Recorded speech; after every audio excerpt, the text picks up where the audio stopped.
So, I'll move this over here.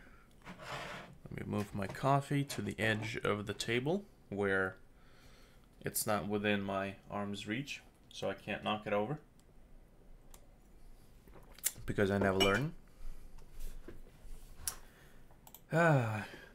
So this change of the title, finally, for the next stage. Technically, I started breaking the stuff down into classes like 4 live streams ago.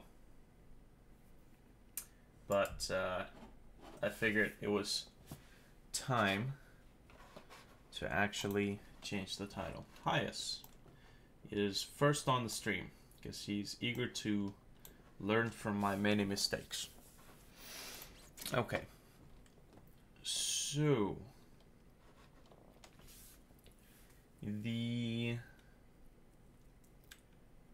whatchamacallit here.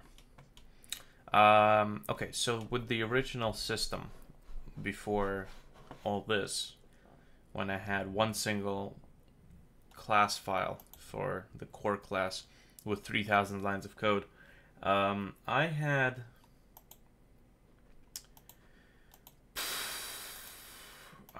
a system that checked whether or not a client is connected and disconnected, but it wasn't adding the client to the connection list until the client started sending position data.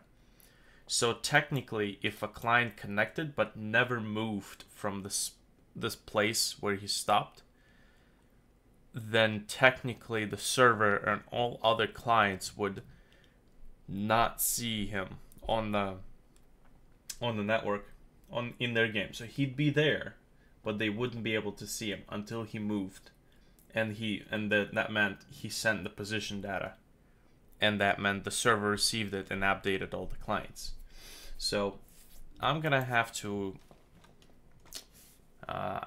do this in this thing here.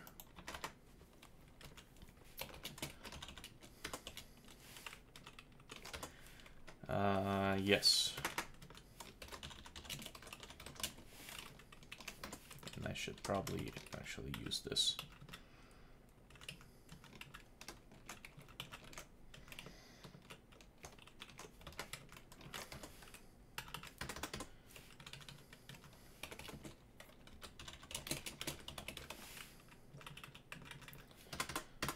Nice big headings.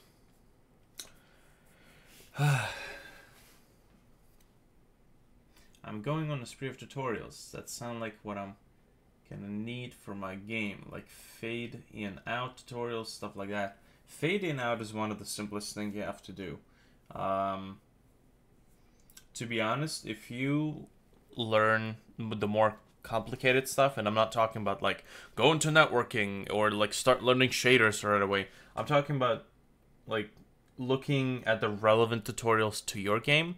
Most of the stuff you learn in those tutorials will be you'll automatically figure out how to use it in other places, like for example, if there was a tutorial on like how to code an enemy, right? And in the tutorial you had the guy who's giving you the tutorial says, okay, so once the health reaches 0, you set his death animation true false boolean to true, and then we will fade him out. And then he uses the function in GameMaker Studio, draw sprite fade, or draw sprite draw sprite extended, and then the last thing is alpha, and it says, okay, so we want to fade out the enemy. So you look at that, and he does the alpha thing, and you figure, oh, alpha, I can use this to make my fade in and out animation, right? So it's by watching one tutorial, you generally are gonna learn more than just one thing, right?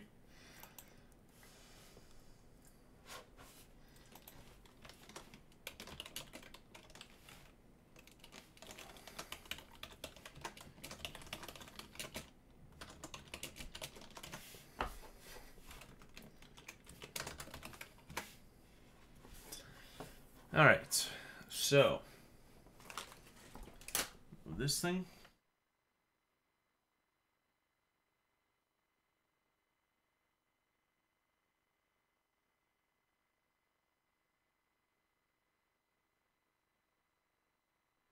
Okay. All right.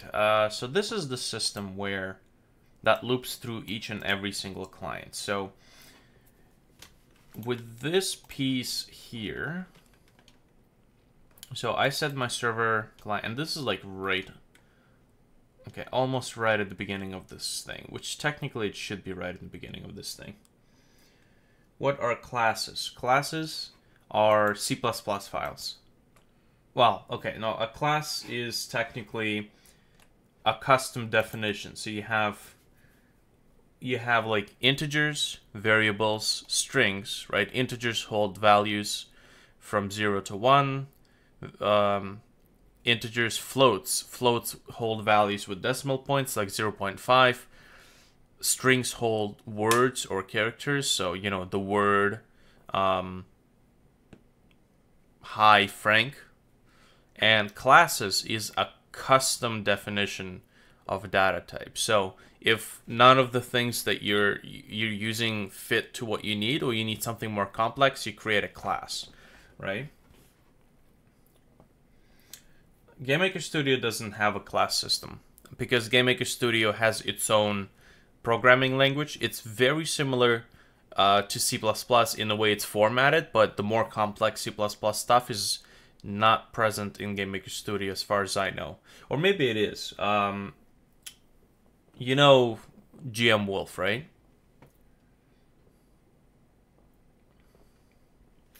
The tutorial maker. He drops into the live stream sometimes.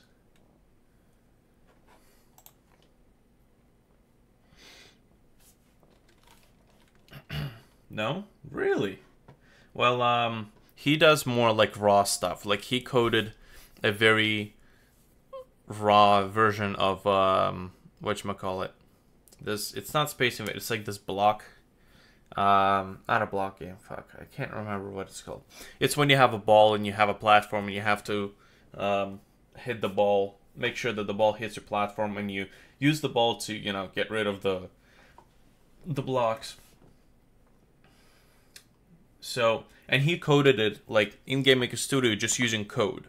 No sprites as far as I can remember. Or maybe he used like a few sprites. So anyways, but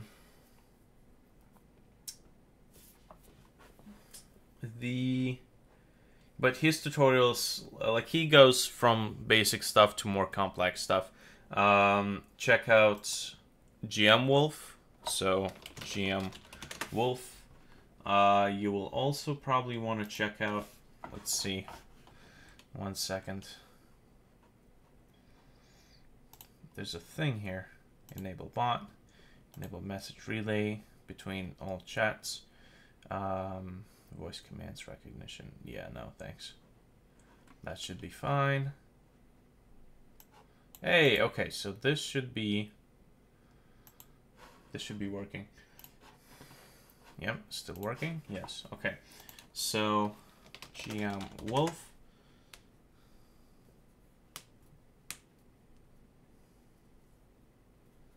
And then you also check out Heartbeast.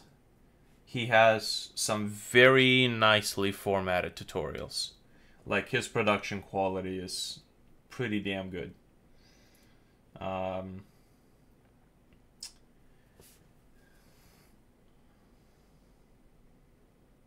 It's not working. It's not popping up, is it? Oh, dicks. Oh well.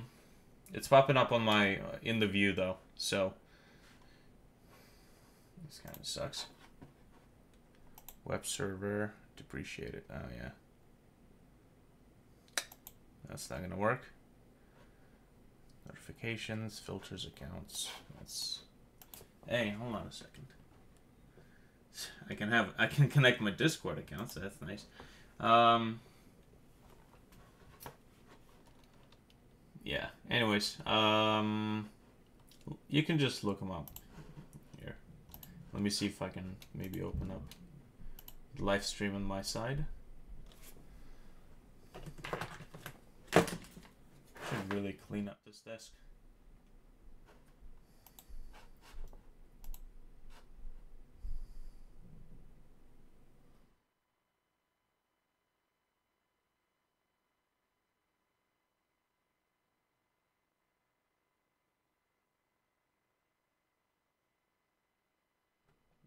One sec. Let me figure this out, because I have contacted the... Okay, this is me typing. Let's see.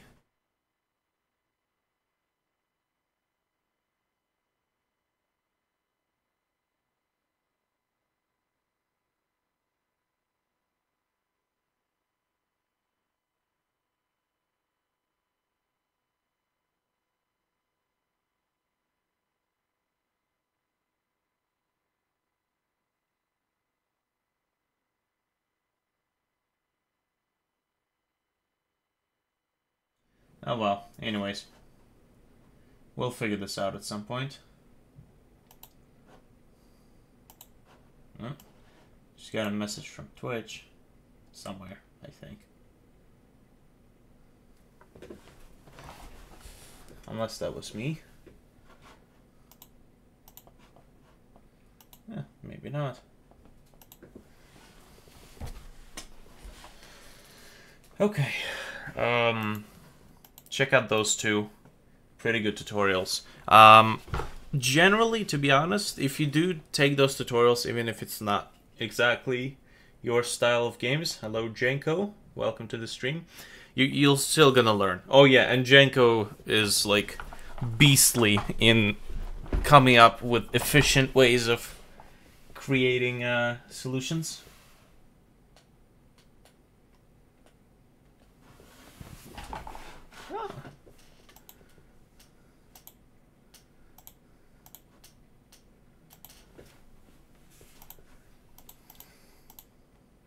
Actually, I think that wasn't anybody talking. I think that was the bot.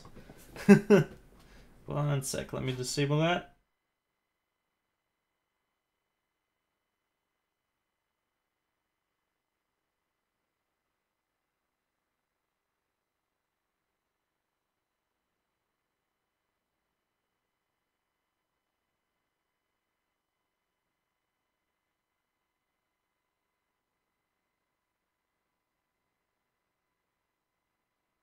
I'm getting some very terrible reports from the view count. It's like not doing good. Let's see.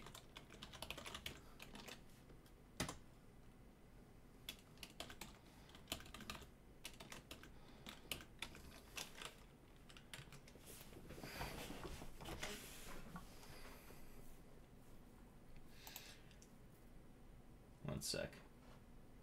Trying to figure this out.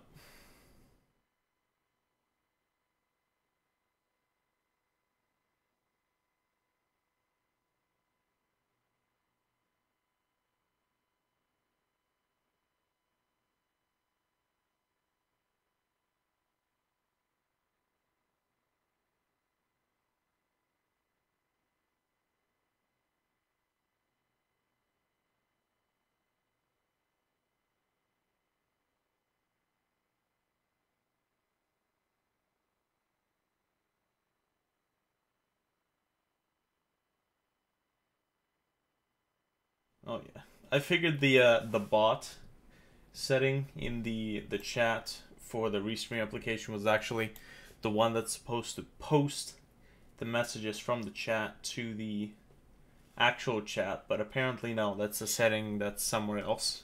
And I definitely don't want to have the bot talking on my behalf when, you know, what the bot's saying is not matching up with what I'm saying. Can't have two different stories.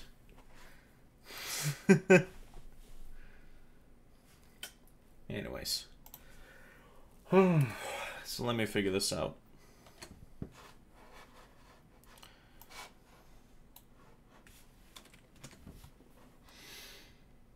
I'm gonna put on some music while I do.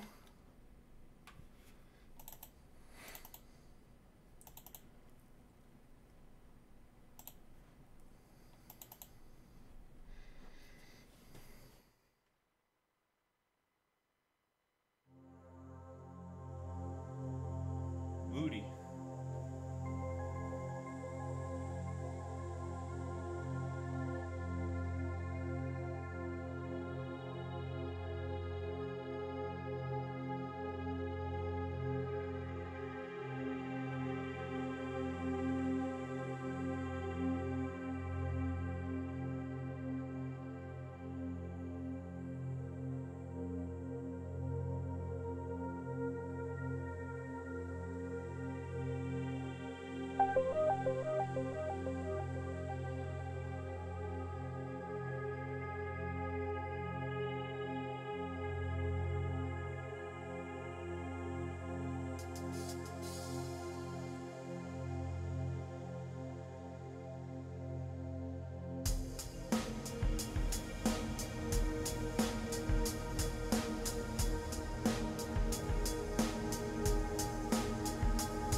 Daniel, how's it going?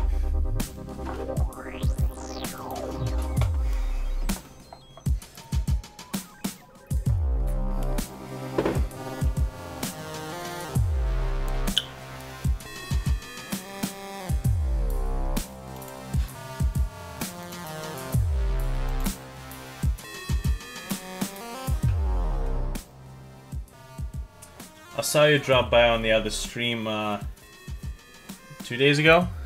Couldn't really do a stream yesterday. I had work since 10 till like 6. Oh, 8 hours of just fucking standing.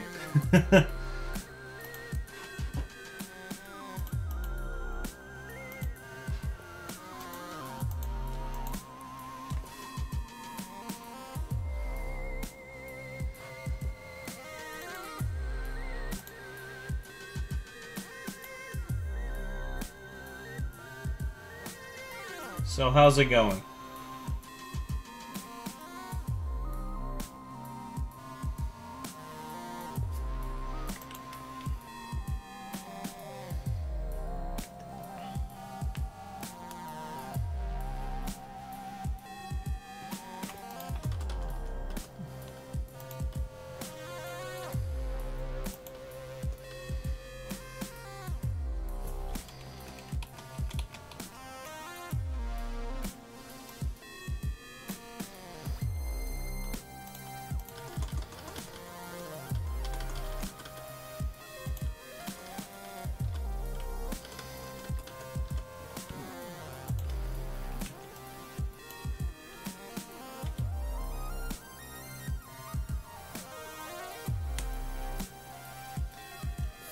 Went to go watch a video on some new computer hardware news.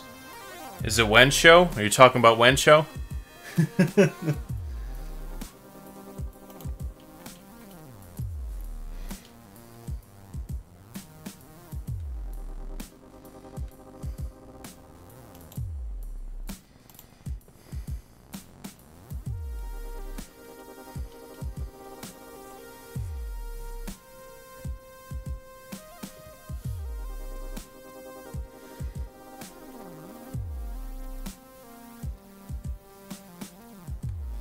Alright, gotcha. Gotcha. Well. So, what I want to do right now. Ryzen 2.0 news. Don't tell me that AMD's coming out with a new Ryzen already. Although, fucking good for them. Let them push back NVIDIA. Sorry, not NVIDIA. Intel, a bit. Intel's getting out of hands either way.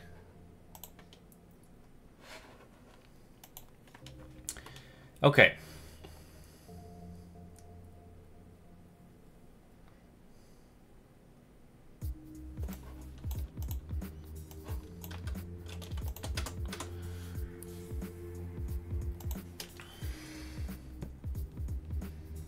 Yeah, they did. With absolutely no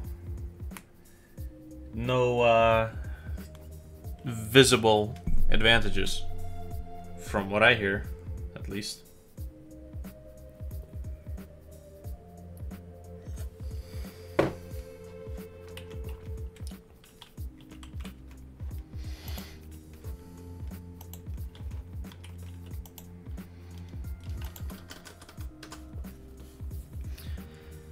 Okay, so here's what I have to do.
Interesting. I want to do a lot of 3D stuff. Mostly CGI. So I'd probably be looking at something like the either like pure AMD Threadripper or going with the Intel's Xeon processors, because I need a lot of horsepower. But that's like plans for way ahead when I've got the actual cash to pull that off, because I don't have any projects that ask for CGI stuff. Not yet. Let's be clear. Not yet.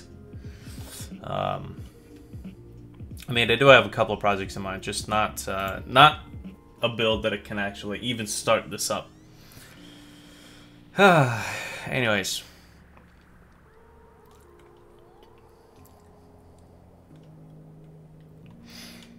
Okay, so this is the routine checkup that we gotta keep doing. Don't need this.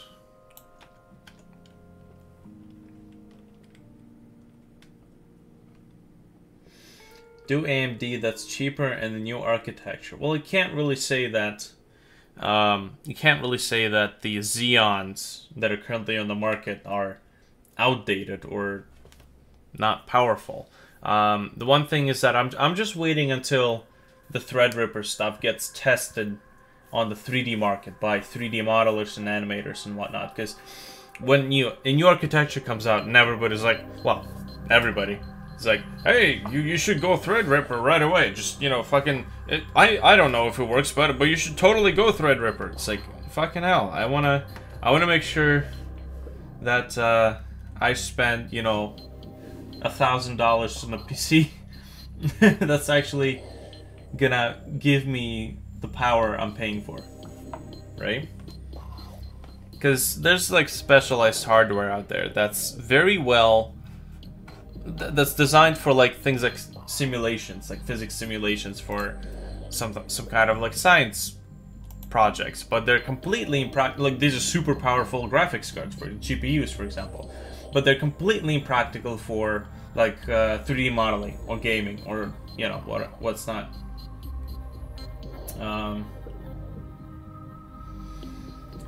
Right?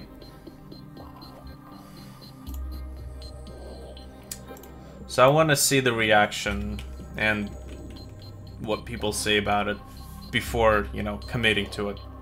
Plus, this is just a talk for way ahead of its time, so to speak. Like, I don't have the resources to build the PC like that yet. So,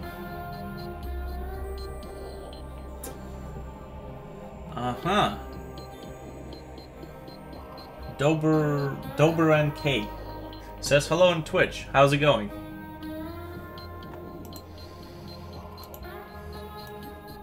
Are you a fellow game developer, or have you just accidentally clicked on my live stream when you wanted to click on something else? Okay.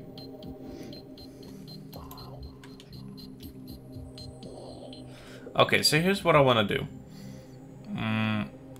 This is a routine checkup, so in here, I probably either want to move this to a separate thing, a separate class. I'm probably gonna do that.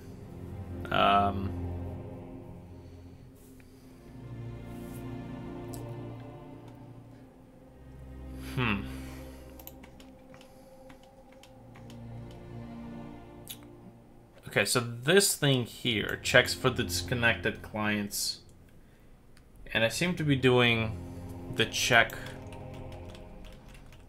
here again.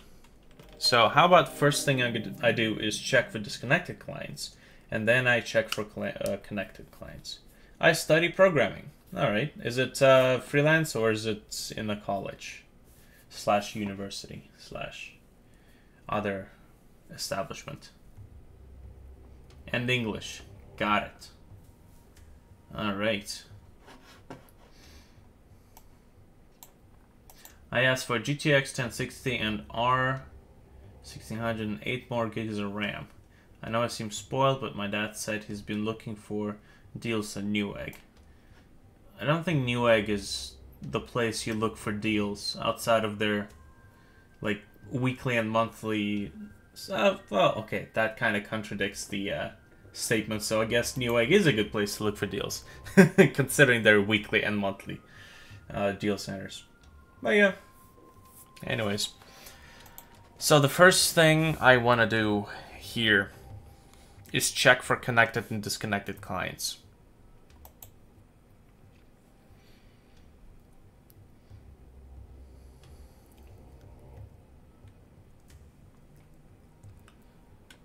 Right, makes sense.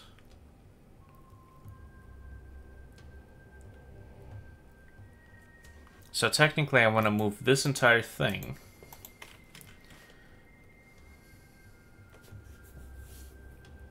right up here, and I probably shouldn't be doing too many nested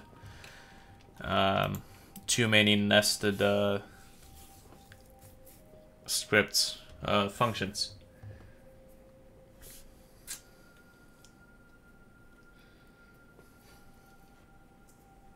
So Dobran, you got any games you're working on as a fellow developer / programmer? Anything to show off? Images, videos? Okay. So we check if the client, we go through each and every client entry, and then we check if it's actually a client.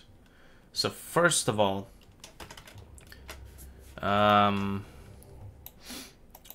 let's see if we can disconnect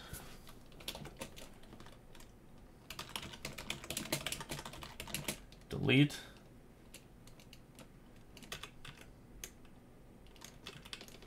disconnected clients.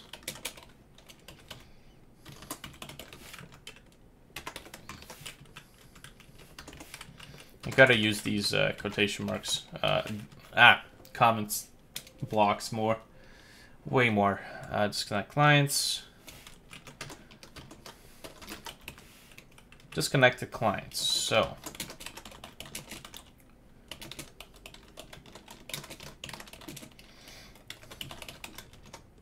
update other clients.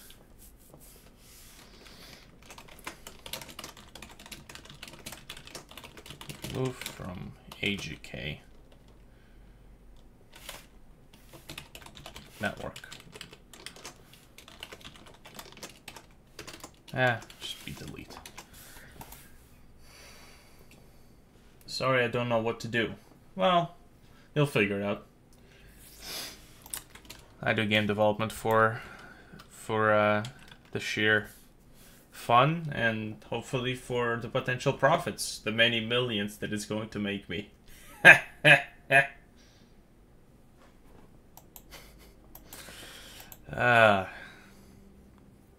Okay, so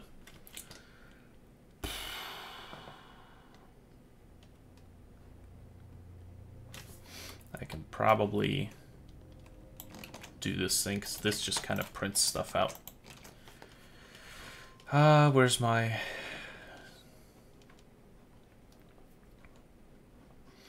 Here we go. So get network disconnected equals to 1. So this is where we actually do this stuff. This do loop I don't even need anymore. There's too many of these loops in here. Server-side clients count. Yeah, so we do this check twice. We really don't need to be doing that. Server-side client count. Right.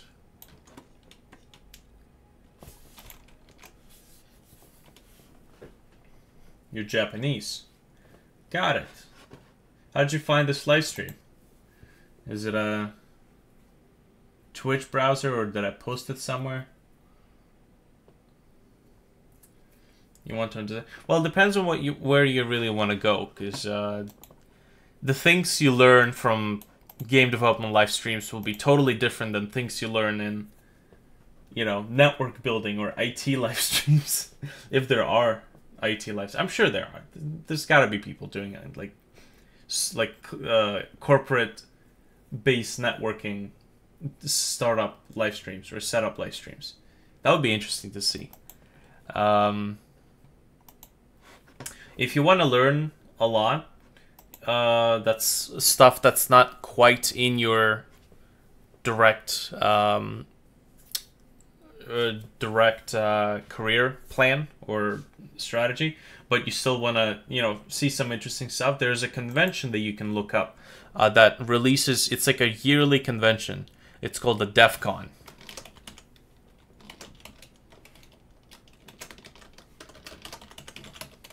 DEF CON, and there's another one. I think it's called Mad Hat or something else. Daniel says he's got to go. Sounds good. We'll see you in the next one.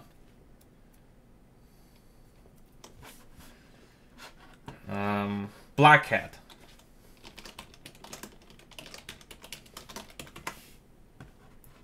Whoops, screwed that up. Those are the two conventions. You can find a lot of interesting stuff on there. Like hacking into Linux-based devices, like TVs and like smart devices, watches, TVs that are Linux-based or Unix-based, and you know, installing your own stuff on them. So you can get like a crappy device that can run a Linux OS on it, and install your own and use it for your own, not just what the developers of this device wanted you to use it for. It's really cool stuff. Anyways,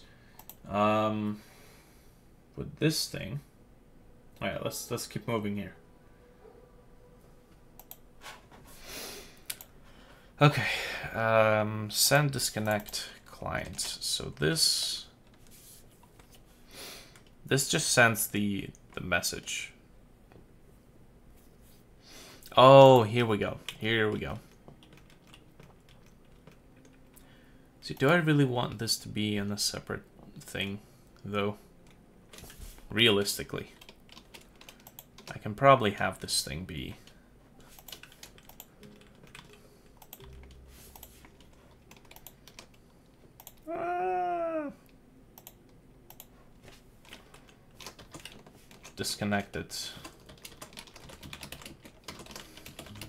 disconnected client routine. Okay, probably want to do this instead.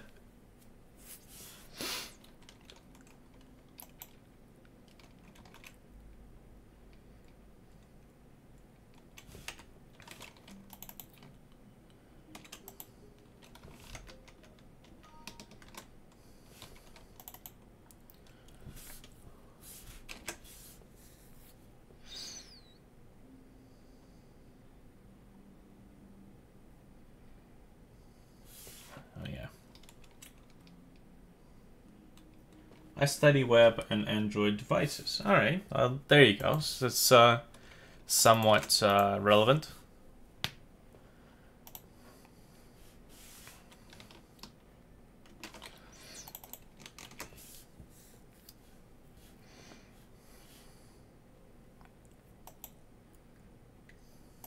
Okay, here we go. So this, I think, actually does the job pretty well, I think.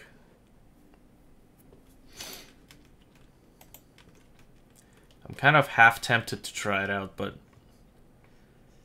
I have a sneaking suspicion that it's not going to work.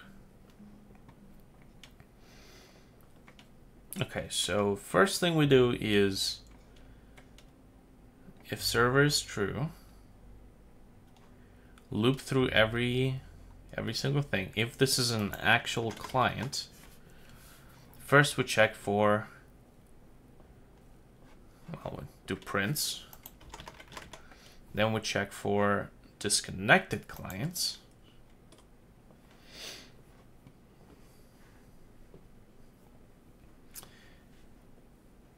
And then we check for connected clients. New connections. Temp client detected.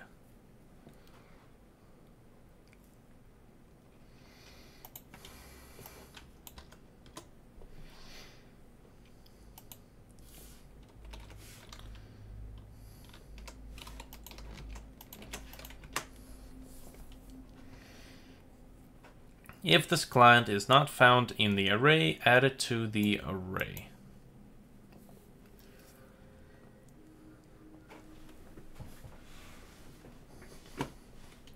Well, this actually is already doing the connections properly.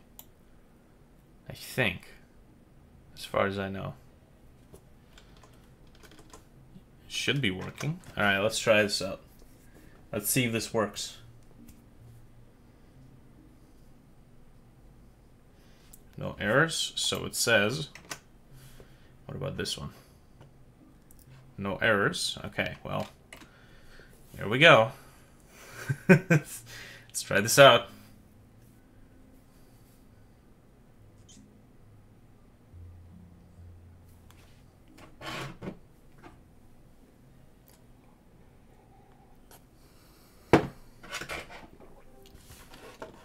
Okay.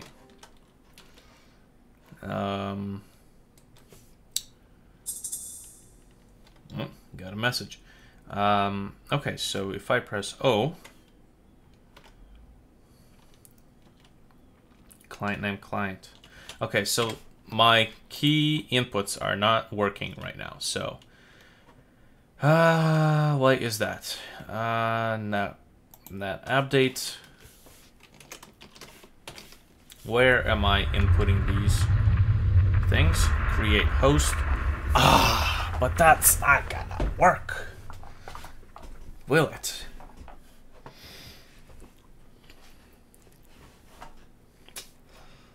Oh, man. Okay. This is useless.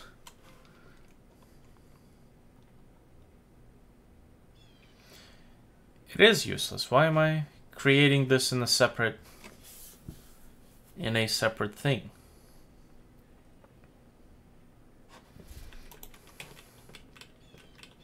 Okay.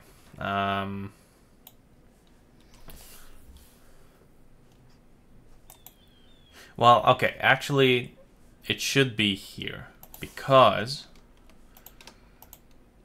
this thing should be here. The only thing that should not be here is the key command prompt. Yeah, this is a little game that I'm trying to use to figure out C++ programming. Okay, I will do the following. Actually, here's what I'm going to do. I'm going to copy the press O key, and then this is going to be copy press P key. And I'm going to go to the update script, which is...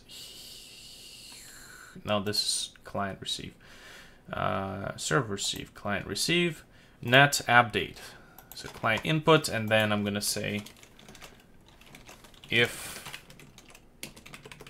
we press key O, and then if we press key P.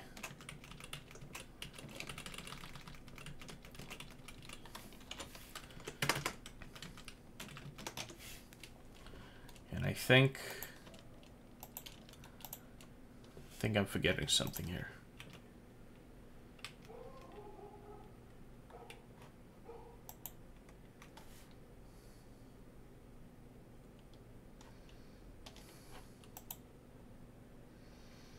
Expected a declaration. What are you talking about? Expected a statement. Oh yeah. Whoops.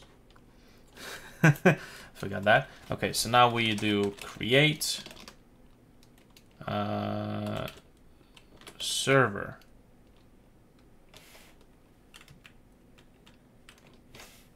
Is that the name of the function? client create. Oh, client. No, create client. Yeah. So, oh, create host. That's what it is. This is going to create host, and this is going to be create client. And okay. Take two. Let's try this out.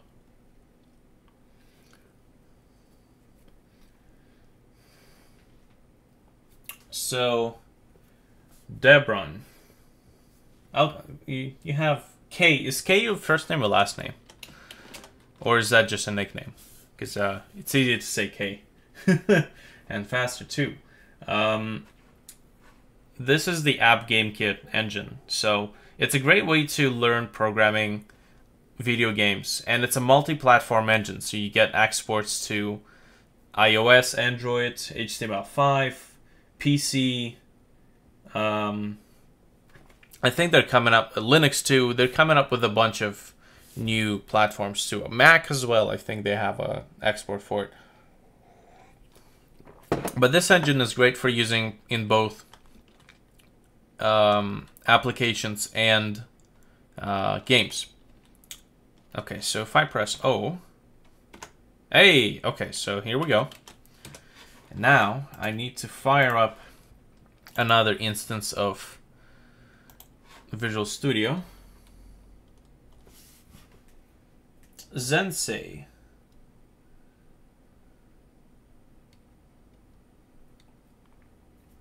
It says, nice. It's really amazing how phrases can turn into such great graphics. Is it all because the code you created, or you used another software for graphics and stuff? I never programmed, just curious. The engine handles a lot of the background stuff for you, so you don't have to worry about things like writing a program that loads up a 3D object into your game. The engine does it for you, which is kind of handy because then you don't have to think about that stuff.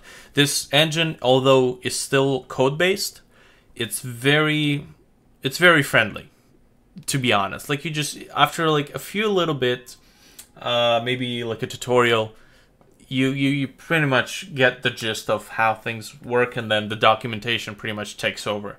They have a function search list on their website, so you can search up functions related to, like, if you type in object, it's going to pull all the things for the object. And you can look up the stuff. There's like 20, 30 functions, like create object. Okay, what does it do? And okay, you supply a variable where you want to store the ID the function returns, so you can, you know, dick around with the object later on, change the scale, change the position, and then you put in the path to your object, so, you know, your folder path. And that's it. And, you know, you read sometimes it even has sample code on the website. So it's pretty straightforward. Let's see. Okay, what am I doing? Second instance of... Which one was... Okay, so the one that's not running, this one, has got to be tiny, so that I can tell which one's my root and which one's not going to be saving any of my progress. I have this project on GameJolt where I post the updates, and I'm going to put this game up on GameJolt first, for a couple of bucks maybe, once I have something that's actually playable and sort of competent. PHP, JavaScript, HTML5, CSS3, C++, Java L. Don't create a game. It depends on... It really depends on what you define as a game, because you can create a text-based game, right? Where you type in look at, and then like you know, like Zork, for example, when it starts the game with description of the room. It's like a book. It's like an interactive book, right? And then you can type in commands in like strings, right? Like look around room, and it's going to return the contents of the room, and you program that in. And it's a game, right? So, and you can do that with JavaScript, provided you also have to implement it with HTML5 so that it outputs using spans and whatnot. But you know, you can do this stuff. I really got to figure out this grainy stuff, though. Okay, let's see. So I have my game 1. That's a host. CMD. I need to connect to myself, so let's see. 192.168.0.82. Oh, went back to the old one. 192.168.0.82. And then press P. P. P. Son of a bitch. It's not connecting. I think. Oh, wait. Hold on. Hold on a minute. Do I? Ah, I didn't change it. God damn it. Okay. Alright, we got it. We've got this. Save this. Go over to the second one. Go over here. Engines, like the popular ones we see at the start of the game, like Unreal Engine or Unity. Yes. Well, basically, here's the thing. There were build errors. No, there weren't. Shut up. What do you mean there were build errors? What kind of build errors? What are you talking about? Uh-oh. 1 second. Oh, can't open... Really? 1 second. So, here's the thing. Engines usually come from large studios, where in order to make the process of developing a video game faster, instead of having like 30 to 60 programmers coding the game every time you start a new game, it's easier for them to instead create an engine, which is kind of like a tool set, right? So you don't have to code those tools from scratch when you start a new game. And then after they're done with their new game and they publish it, the engine that they created is still a product in of itself that they can also sell for additional profits, right? So they say, okay, we can create licenses where people can actually, you know, purchase this the license to use this engine and create their own games, and this is additional profit for us, right? Because it's a business, you know. We get a tool set designed by professionals for professionals that is capable of achieving professional things. And the studio would usually go out of their way to cut down on certain steps, like so that you don't have to code in your own vector buffer into which you load your 3D model. They would code that to be a tool that will do that stuff for you, right, in a dynamic fashion. So now instead of coding it, you just drop in a file. I'm looking at the microphone. The camera's here. Why am I doing this? This is why the mic was on that side, but on that side it was obstructing the view of, well, the live stream stuff. But anyways. So, you know, if you don't know a hell of a lot programming experience, going with an engine is probably better for you, because a lot of the background things and less like more rudimentary things and things that gamers won't really bat an eye on, because it's like a part of the general experience they already expect, then, you know, you can get a little bit closer to the creative stuff instead of the background utility stuff. In this case, I am using the code-only engine because I actually want to learn how C++ works, because I want to go to Unreal Engine and make games in C++ using Unreal Engine. They have the system called the blueprints in Unreal Engine, which is, instead of coding, you have boxes with like drop-down menus, and you can select where do you want the data to go, where do you want to come from. You can like split data into different paths. You can have multiple things be controlled by one piece of data, and it's all made via this like connectors, right? Connector windows. So for somebody who's not a coder, it makes it a lot easier. But I'm getting into like projects that are pretty big and pretty complex, and these are the projects where doing stuff with blueprints is gonna actually be more time costly than if I were to figure out how to code and code this stuff in. Because there's one thing about blueprints is that it's it's a designer. The blueprints are a designer-friendly feature, not a programmer-friendly feature, right? So if you're a designer and you don't know how to code, and you're not really looking to learn how to code, that system is for you. In my case, I actually do want to learn how to code, because in my case, I'm the one who has to code my own games. So it's in my best interest to learn how to do this stuff faster and more efficient. Okay, here we go. Let's compile this. It sounds like my brother's being called. Okay, so let's do server. Okay, beautiful. I need to figure out with this grain stuff. I just need to fix a couple of settings let me do this right now. Just people in the background.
There we go. I think this deals with the grain more or less. Now let's check the client and server stuff.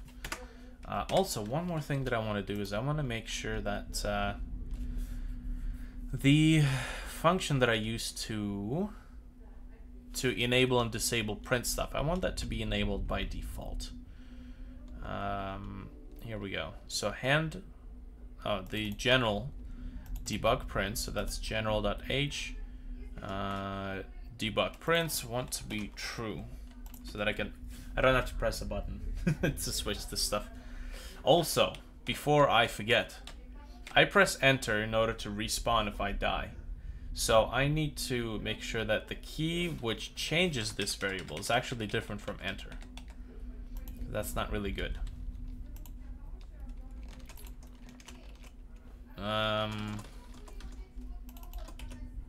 Here we go. So instead of 13, what am I gonna use? I know what I'm gonna use, but I need a thing here. This I will copy, put in here, and instead of using that, I'm gonna use this key. I'm not sure if it's gonna recognize it though. Yeah, not all developers actually. Really? Really? Not all developers have made their engines public. You know, it's not like we don't have an abundance of readily available tools at our disposal already. What the hell?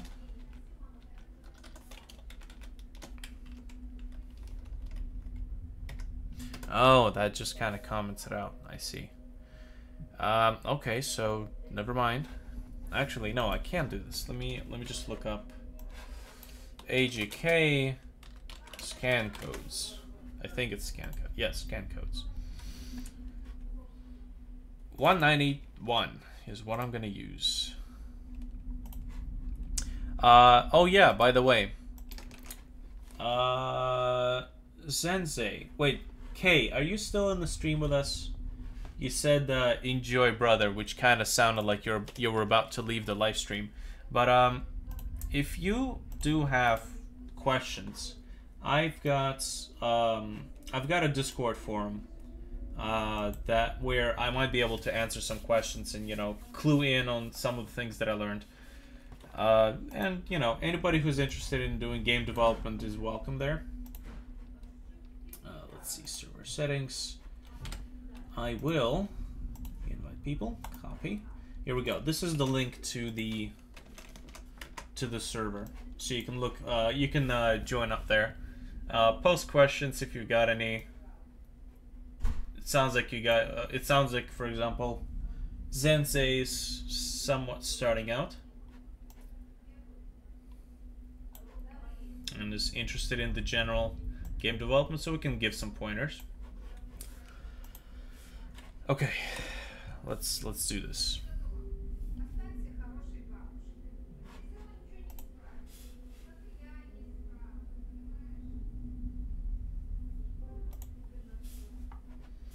Okay, beautiful. And can I use this?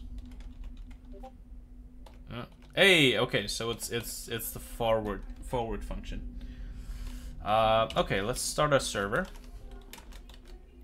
And now I need to start up another. Oh crap! Did I close? I think I closed the instance. Let's see.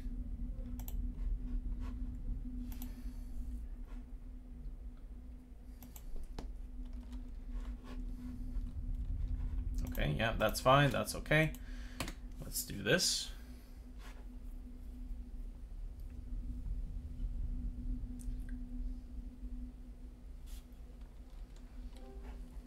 And let's make this a client. Okay. So it says that something is wrong. Oh, because I didn't put in the IP address. I did not put the IP address of my server machine. I should really hold on. Here's what I'm gonna do. I'm gonna put in a default one so that when I do start the game, I don't have to put that stuff in every single time. Create client. Create client.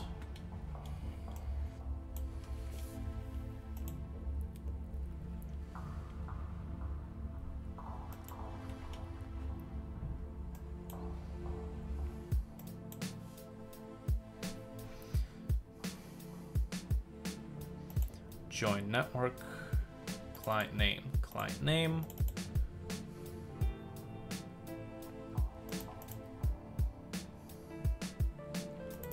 So this client name is going to be located here.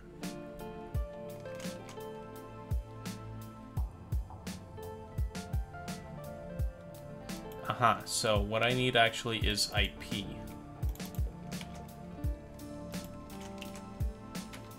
I don't have the IP thing here, so let's do IP.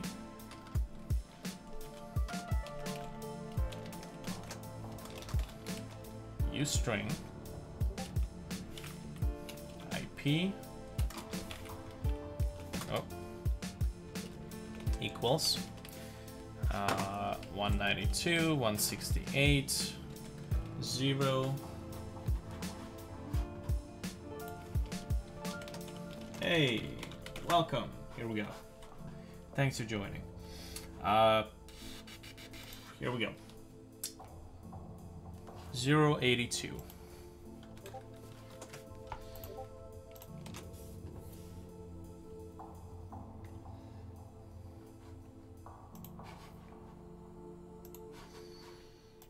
So this should actually have the default IP address show up right as I create the game.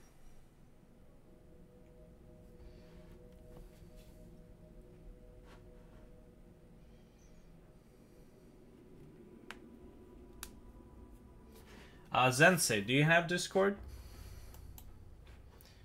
Oh, it's still complaining. What in the hell? It doesn't allow me to create a second instance all of a sudden. Not sure why. Let's do this. Save all. Wait. Control Shift S saves all. Okay. Also, it keeps closing. Or maybe that's me. Maybe I keep closing the thing.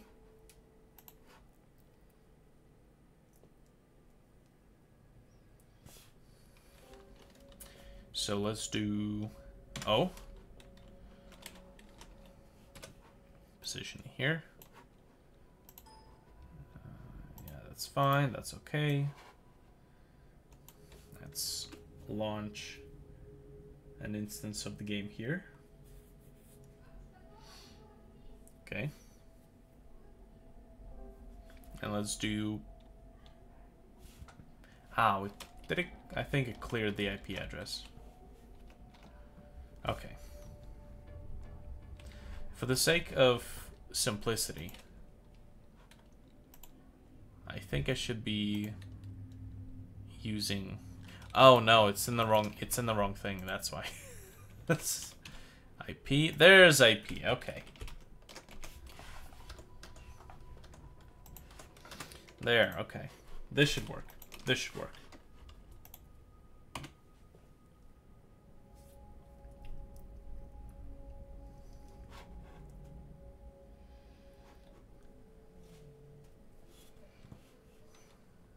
Okay, this is the client. Did it, oh man, it's still not displaying it right. I can type in the address. And CNET, so...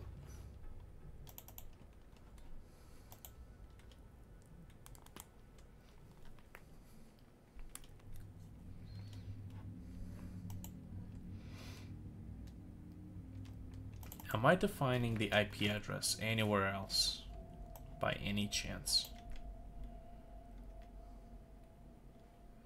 Not really.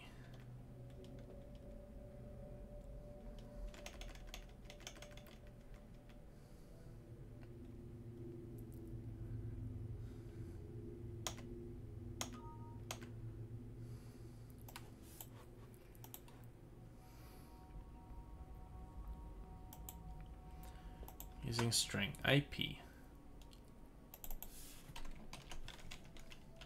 Yeah, this is the only place this can be found.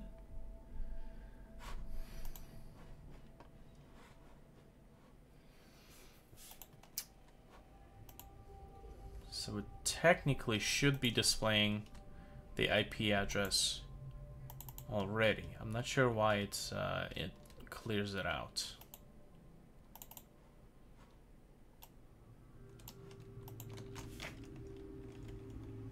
Oh well. Whatever.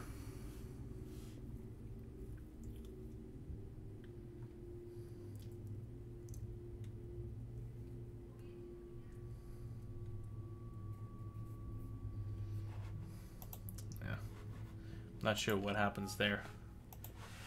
I gotta figure this out. It seems to happen only like once in a while. This weird glitch.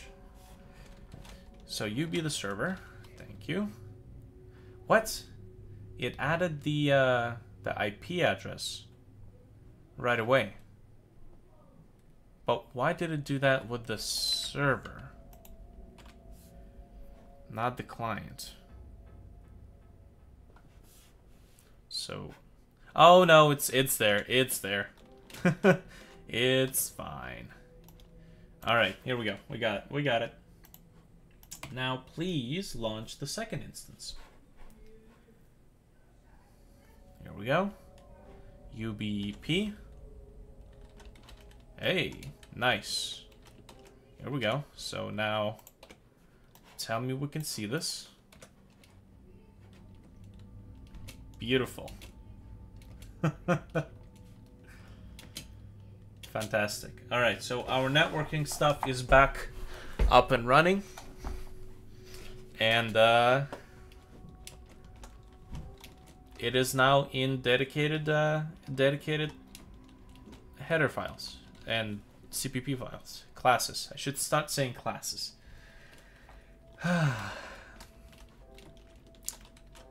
So,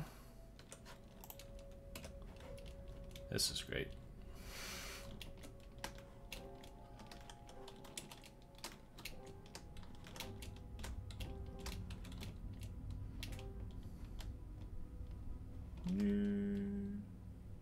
Oh yeah, another thing is the death animation doesn't play. So I gotta figure that out now. Oh yeah, that's right, it doesn't play because I disabled it.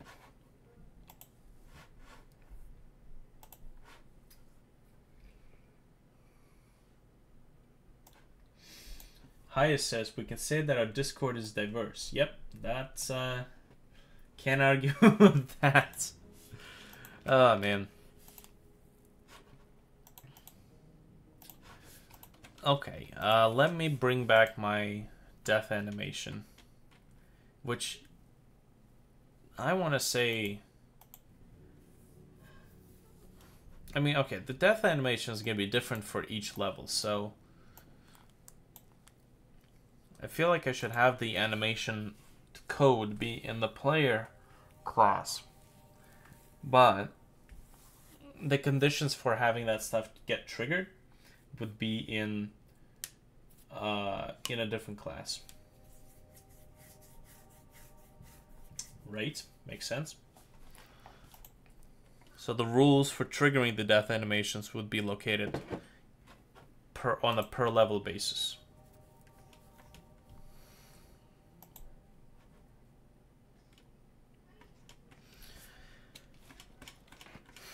Well, this is a little bit easy to work with instead of a 3000 line code. Let's see, set object position death fade. This is what I disabled. And this is the death fade and teleport.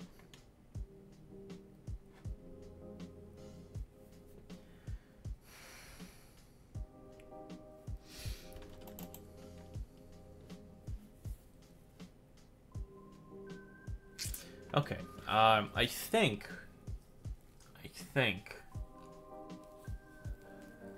I should be able to have one single fade sprite. Technically, I mean, there's really only 2 sprites, so maybe not. All right, death mechanic. If the player's Y position is below 300, which is pretty generous, we are going to enable dead stage equals 1. Okay. Instead of doing this, as soon as this happens, we are going to say hand player, let's say dead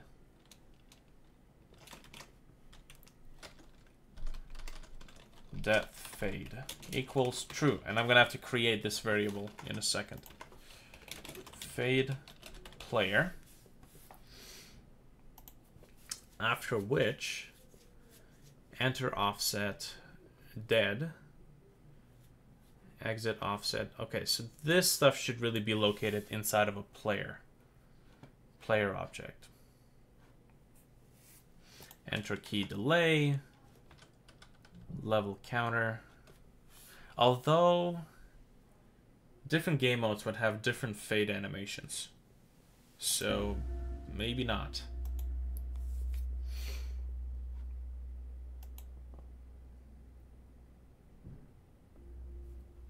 Yeah, maybe not. So let's do this.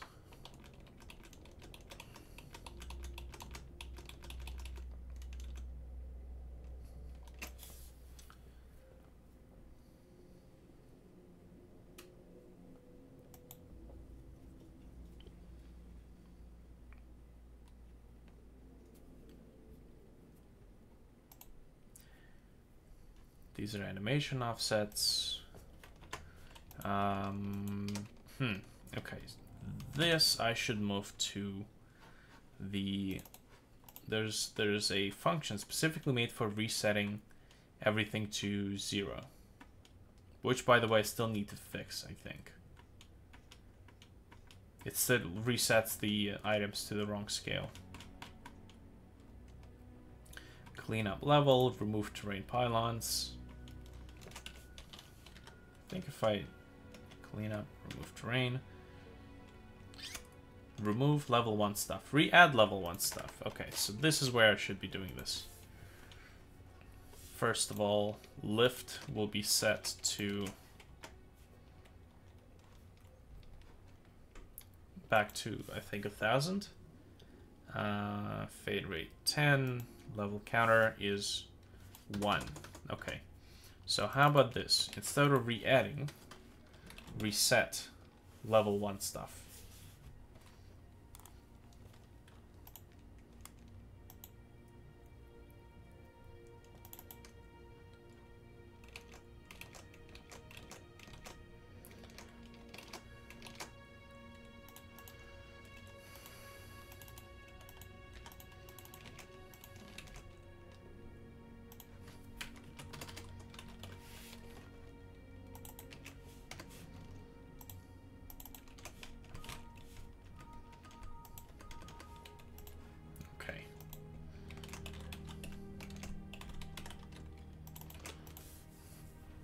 Here we go.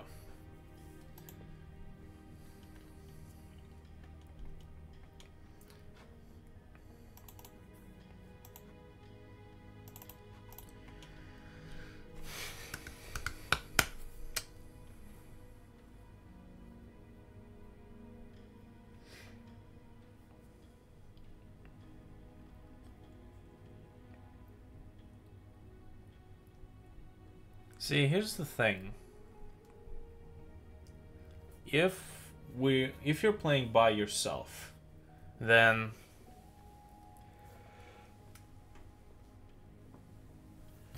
there seems to be 2 separate game modes. One is for just continuous climbing, how high you can get. Two would be for competitive climbing, realistically. So, you know, who can reach the top first, and then the points get awarded accordingly.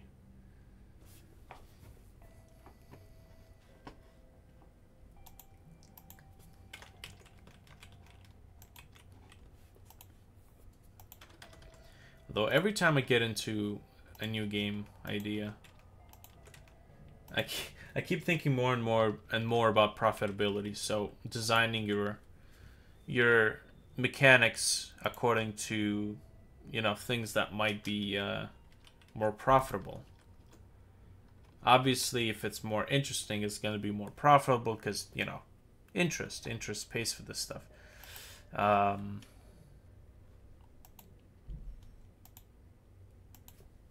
It's kind of important to think about that stuff too. Otherwise, you'll get nowhere fast if you make an uninteresting concept.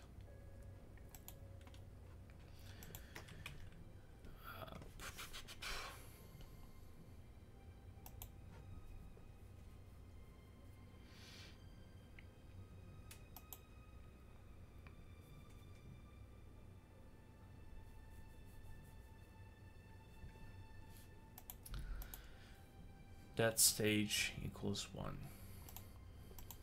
I would have to change this a bit, because if you die on a stage in this particular game mode... Well, okay, you know, here's what we're going to do. If you're playing co-op, what happens if you're playing co-op? Should I just not draw the player if his level does not match yours? I mean, that seems like a pretty simple idea, doesn't it?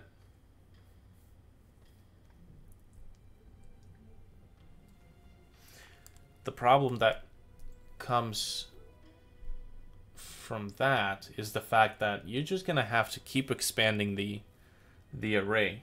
So if you're playing competitive, I'll probably just have to disable disable the levels, disable the respawn thing for you, or drop this entire game mode together, so it's just competitive climbing, which doesn't make sense.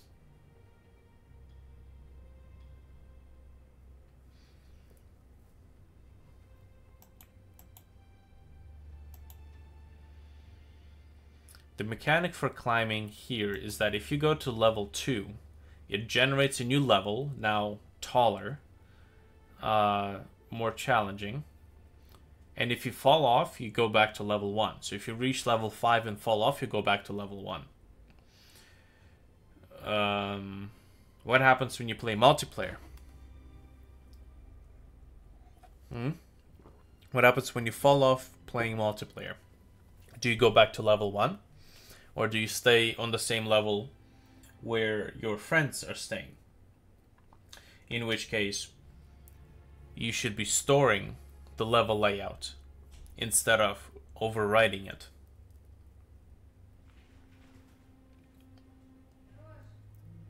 So see, it's kind of a weird mess.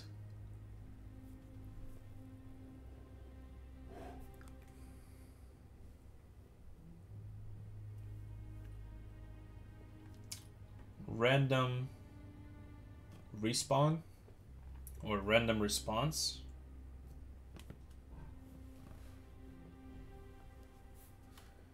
Well, I'm thinking, here's the thing. If you, right now 2 game modes are spawning from just this. Competitive climbing, so first one to reach the top gets the point. When all players reach the top, you move on to the next level. And if you die on level 2, you know, it's not like it's a progression system. It's just the level 2 is taller and it's different. And you fall off there, you just spawn at level 2, right? With the single level thing, if it's just climbing for the sake of climbing, I think I should just leave the climbing thing just as a whatchamacallit. Oh man, I could do like I could do team penalty. So if one player falls off, it's game over for everybody, which is kind of an evil thing that I have in my other game. Oh Lord. Yeah, it's a thing that I do in the other game.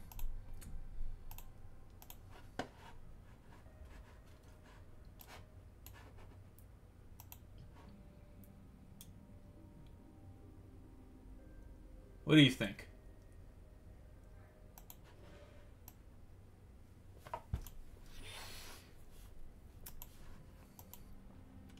I could probably do a team punishment thing. So if one falls off, everybody... Oh, I should totally do that. Imagine playing 4-player, and then 3 players are up, and they see their buddy falling off. They're like, no, no, no, no, no, no. As he catches the last block right at the bottom. Everybody's cheering, you can do it. Don't you dare fall off, you fat sack of shit. It's cursing at each other. Oh, that would be interesting. That would be pretty interesting. So I think I'll do that. There you go. Problem solved. That would be cooperative climbing. Don't you dare fall off, you fat sack of shit. Cooperative climbing.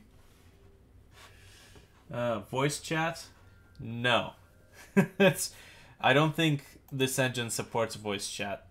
And even if it did, there's plenty of much better voice chat solutions than, you know, why should I be programming my own Discord?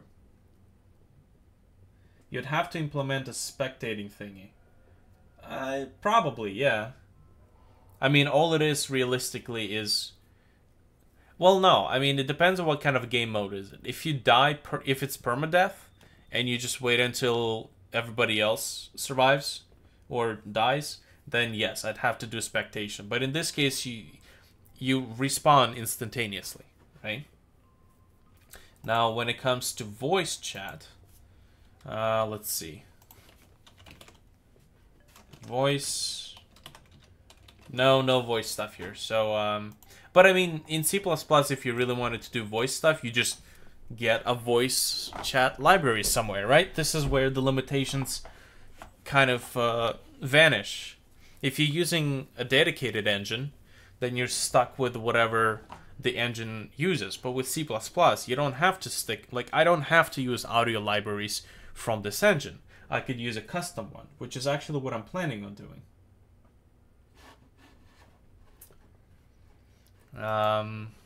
Spectating, I think, would come in useful with the competitive hunter prey game mode. So when one player is the haunted spirit, or the haunting, spirit, and the players are all getting haunted.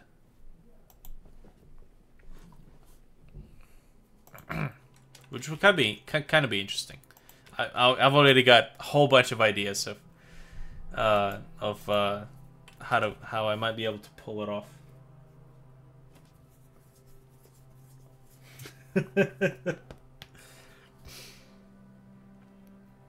Okay.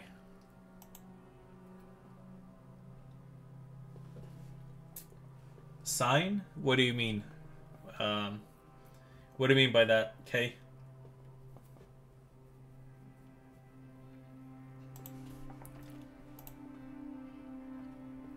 Okay, so this is level mode ascension. So this would be the continuous climbing one, which means that if you die,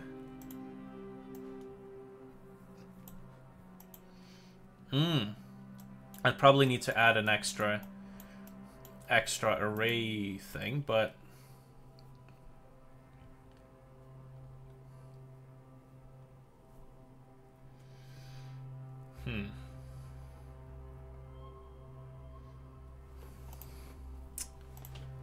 enter key delay, offset, fade rate.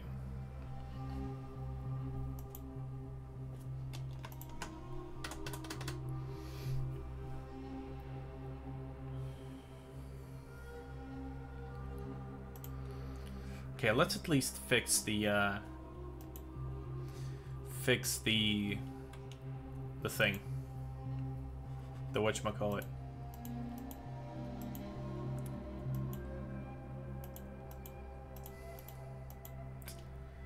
Fix the fade.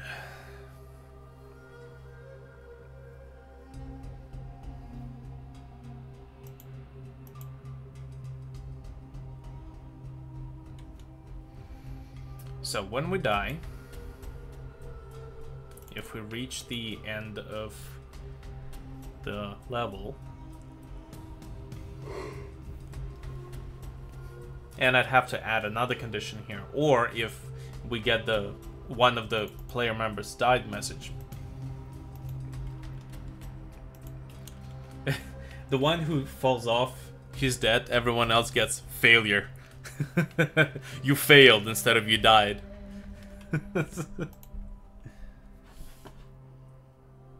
Hand sign generator. What is this?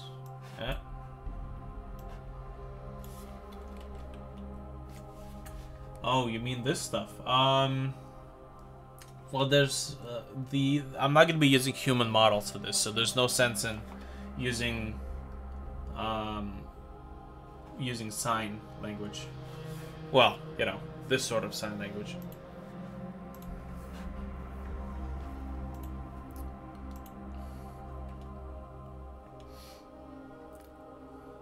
There is a story though, story mode, so who knows?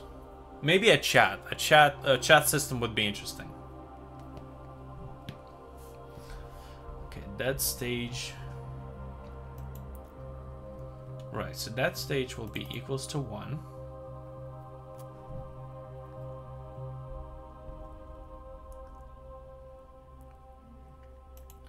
Here's the thing though. I want to look up this thing.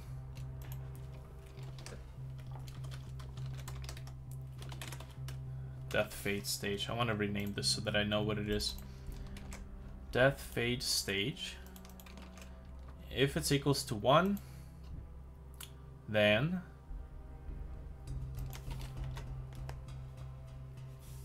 I need to rename these variables. They're very confusing.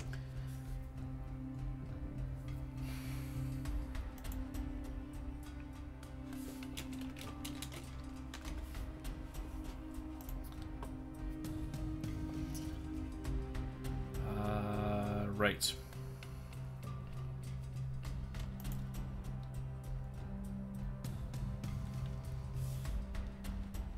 So regenerate equals true. I have no idea what this is, but anyways, if this is going to be equals to 1,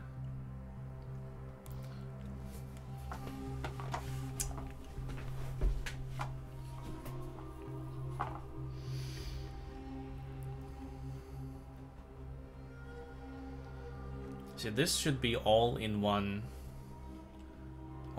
So where am I using fade rate? Here we go. We'll start here. I have too many different variables doing this stuff. We'll start the fade. And if it's below 255,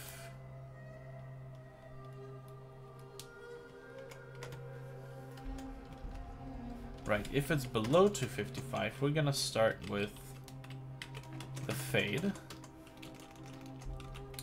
Else, if it's above 255, we're gonna say fade alpha equals 255, and we're also gonna say move on to the next stage of the death fade animation.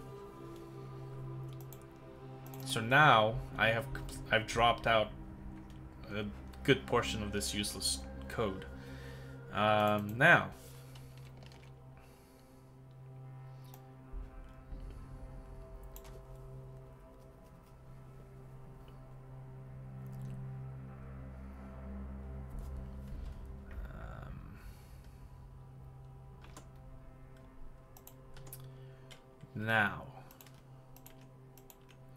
while I'm doing this, I should also be... Hold on a second.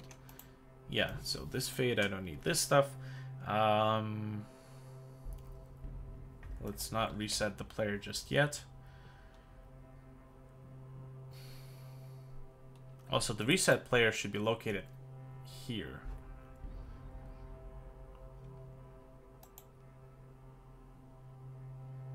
Yep, and this is where I was using the same fade for multiple purposes, so this is not good. Where am I drawing stuff? I'm drawing stuff down here. Right? Right.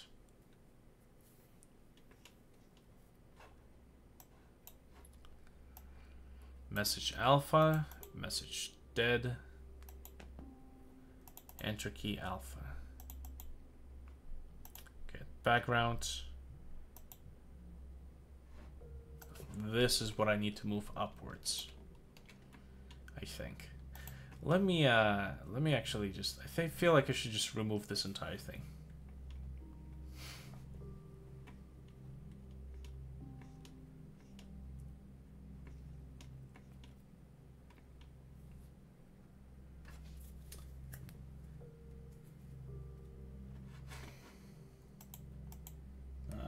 Okay, I saw your link. Just in case, I did see your link. It got deleted automatically by Twitch, because they're idiots. Deleting stuff that doesn't quite bode well with the Twitch guideline. Oh well, they don't know any better. Okay. See, all of this code is crap that I need to get rid of.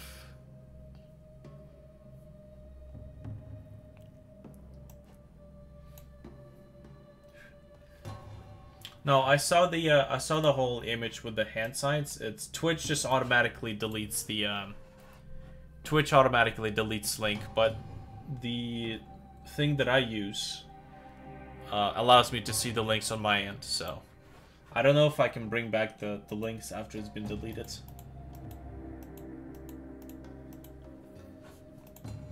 Unless you're the one who deleted it.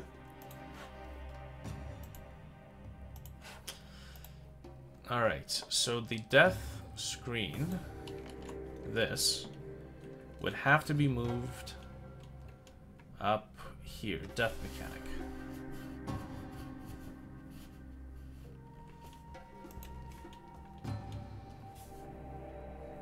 Yeah, I'd have to recode this entire thing. So, what the fuck is death fade? It's gotta be death fade.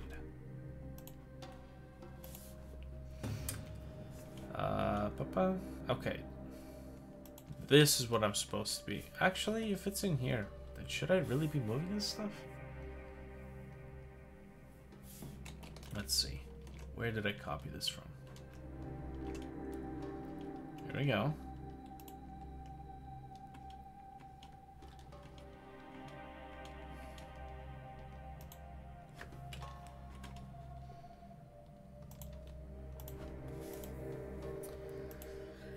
Ah, boy. Alright. So... technically, once the fade is completely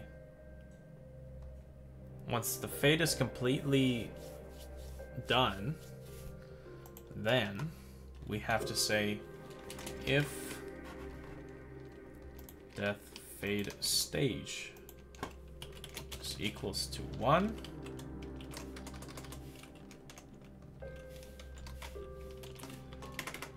then we got to do this other stuff here.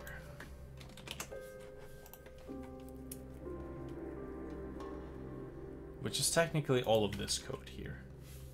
So I might as well copy this, put it here, and instead of using death stage, I'm using the proper variable.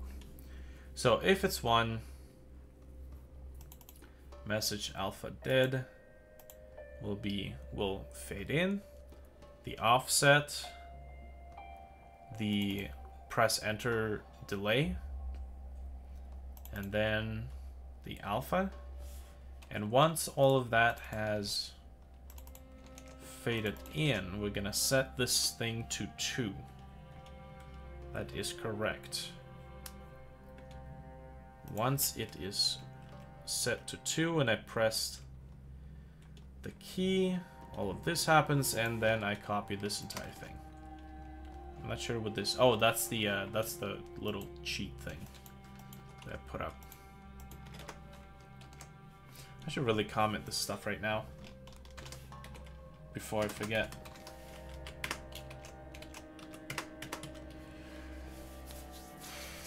Okay. Messages are on screen. Show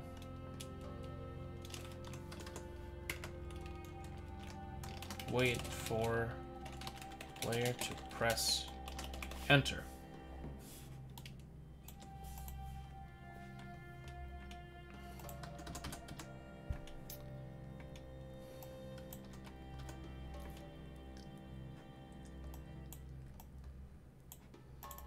Fade rate, okay. Death fade stage. And I need to make sure that I'm using this variable here too. If I'm pressing the enter key, we're gonna reset level 1 stuff, which we don't do because this is competitive climbing, or ascension. No, this is ascension, so we do reset level 1 stuff.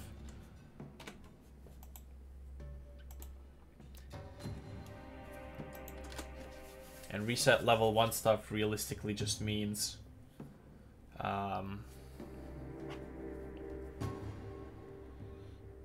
oh, okay, so now we actually have to take a look at whether or not this is a client or a server.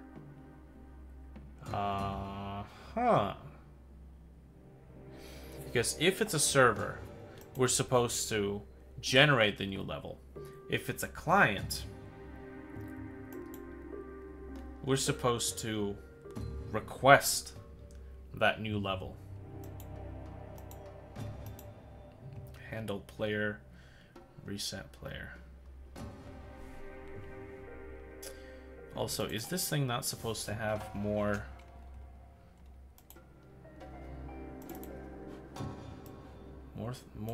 variables? Reset.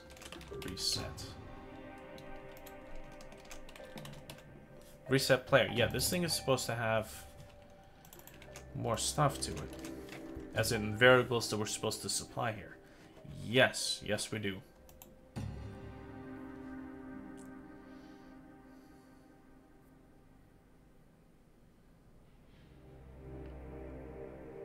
So technically it's supposed to be float x, float y, float z. Right. In here we're also supposed to say what we're supplying. And now here is where I'm going to say take x, y, z. So that when we do reset the player, we're supposed to say this is where we're resetting the player.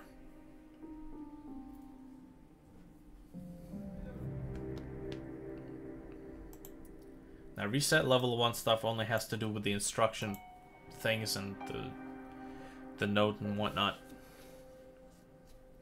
Remove terrain pylon. Enter offset. Dead.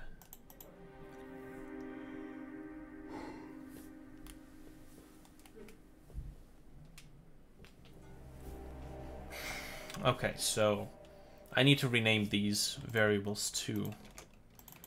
They're very confusing.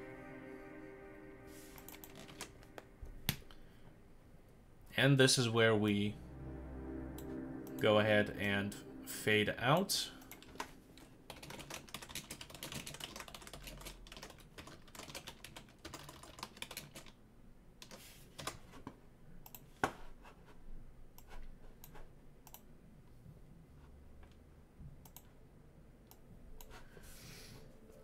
And move death message up, fade death message out, fade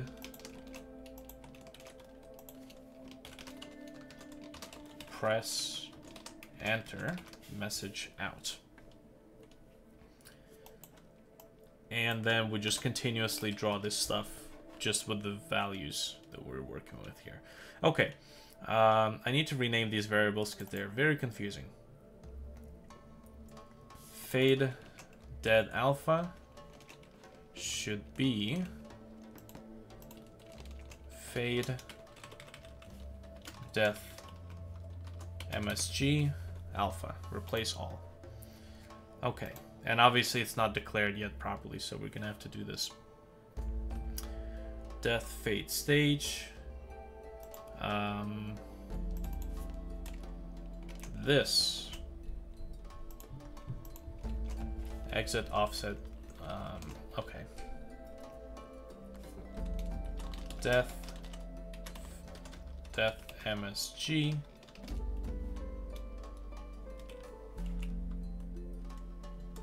Sprite, exit offset. And I know these are super long variable names, but they should be descriptive instead of. So death message, sprite, exit offset. And I don't need the, oh, okay. I don't need the last dead thing, so I'll just change that.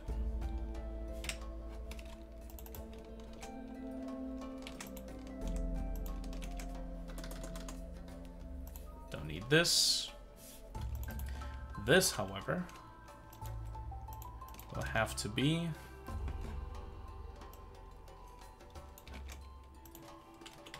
same thing and remove the dead afterwards so that I know exactly what it is. What else should I change? Fade death message alpha.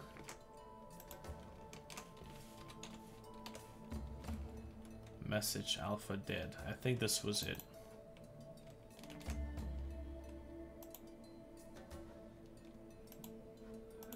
What else?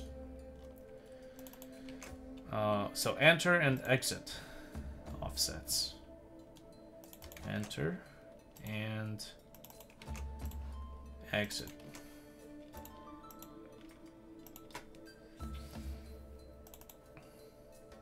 This stuff too. Enter delay.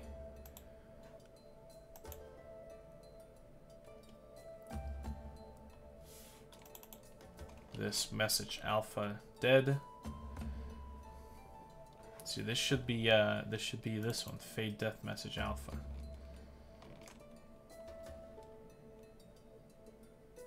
Wait, fade out the death black screen. Yes. This is for the message. Fade death. Alright, Kay, thanks for dropping in. We'll see you next time. Fade death message alpha. This is for the death screen. So I should have this stuff renamed there actually. And this is the death message fade.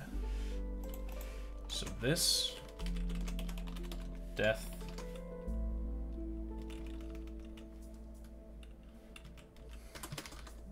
no, hold on.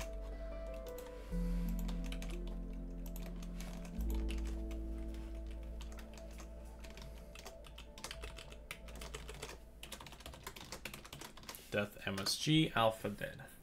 And I don't need dead. Replace this. And this is the no.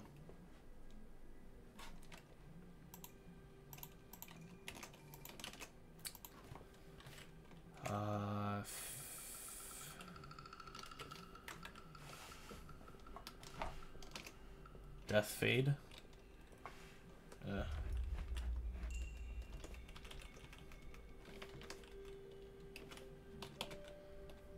Death black.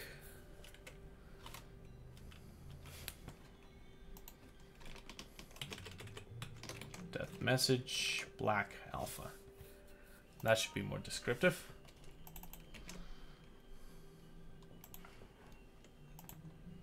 Death fade stage, death message alpha.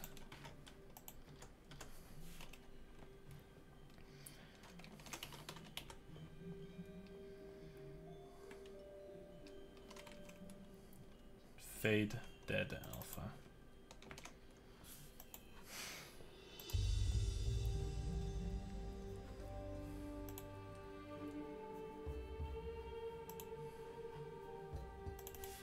And this is the message one. Message alpha.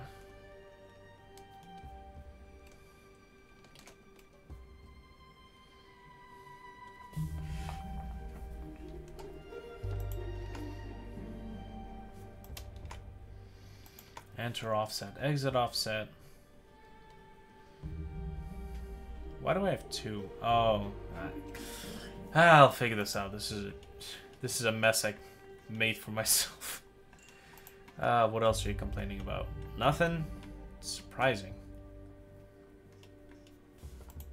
I don't believe you. Let's compile and see. Huh. Nothing indeed. So let me organize this stuff. Sprite black dead.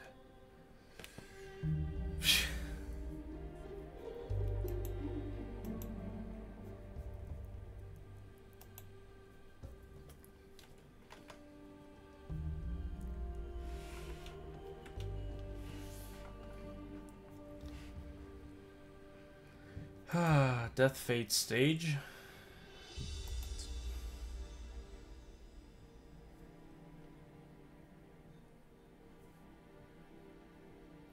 Okay, these offsets have nothing to do with alpha.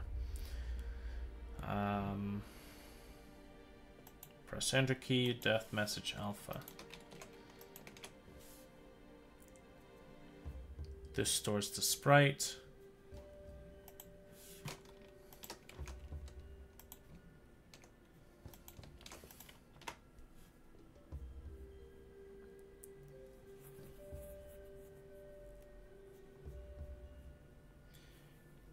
Should I be storing stuff according to which sprite I'm working with, or Which message?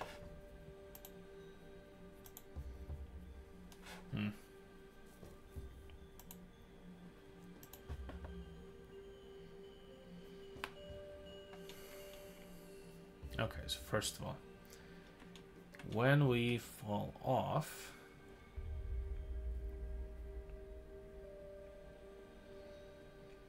we will set the, these are the offsets for the message.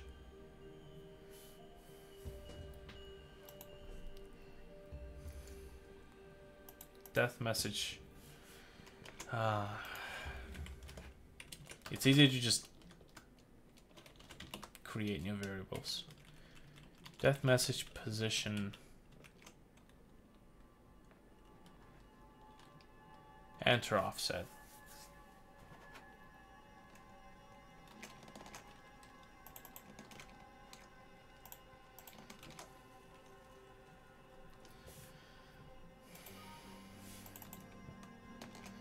Death message position.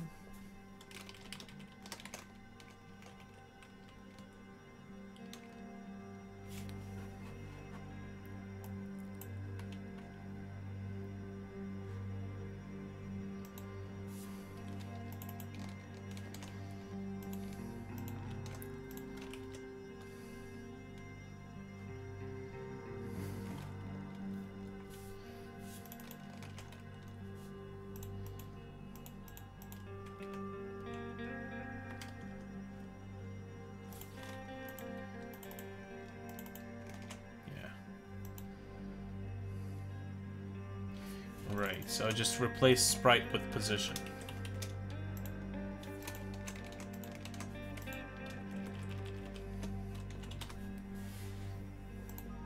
There we go.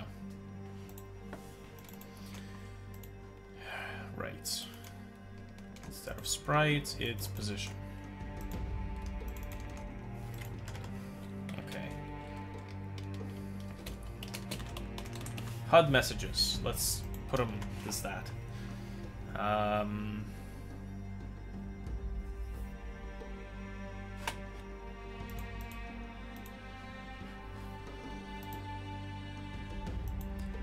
Enter offset, exit offset. These are the variables I should have changed. I'm not sure exactly what I changed.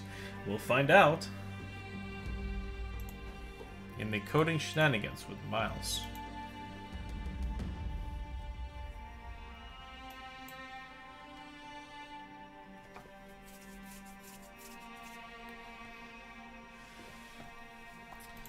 Enter key alpha.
What am I using this for?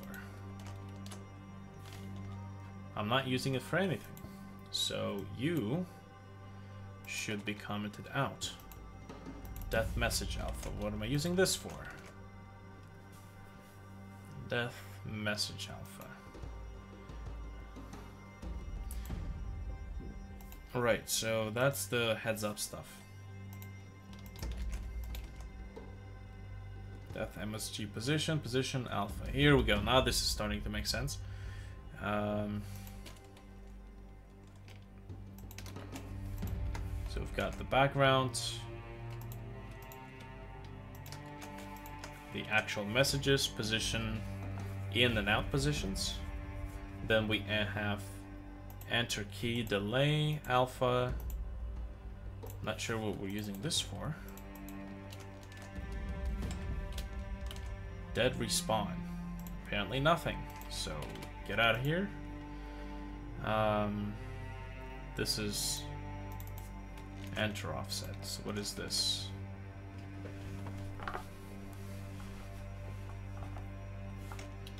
Am I using the actual enter offset anywhere? Apparently this was for the Ascension stuff, I think. Yes.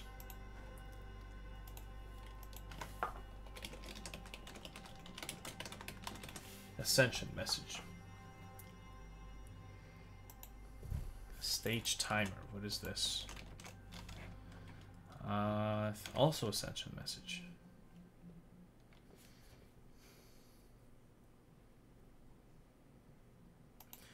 Stage timer. This is actually a delay, isn't it? Yeah, this is the fade out.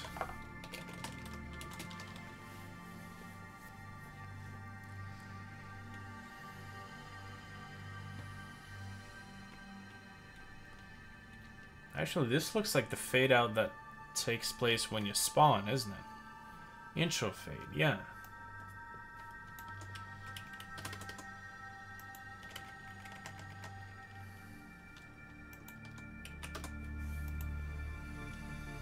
Seems to be it's above any other code.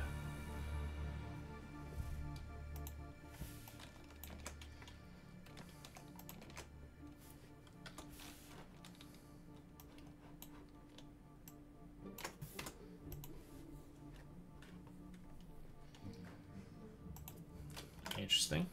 So fade alpha. I should really have this renamed as intro fade alpha.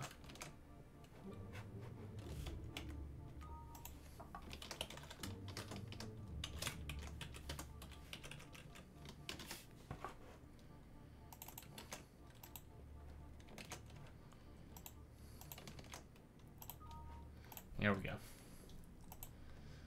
Just to avoid the confusion.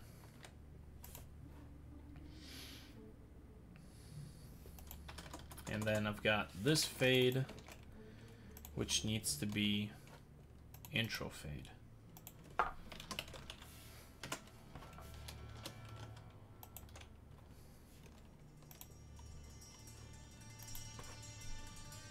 Actually, come to think of it, that replacement that I did here only replaced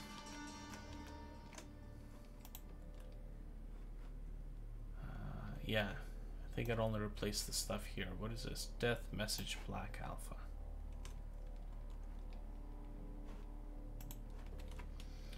This death message background alpha.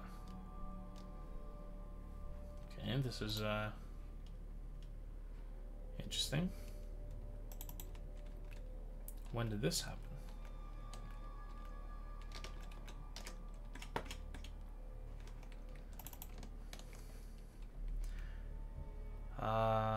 Death message fade out of death black. Okay, so this should really be this thing, shouldn't it? Am I? No, I'm not using this thing anyway. So do this, replace this with that. Here we go. Go away error messages. Here we go. This is the intro fade here. So instead of fade alpha, it's intro fade alpha.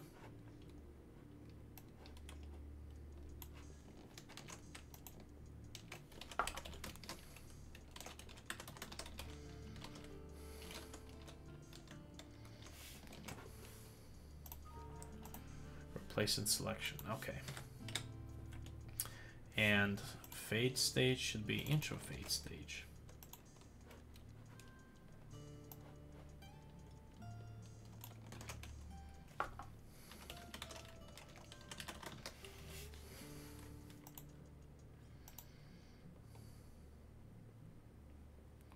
Or is it just fade?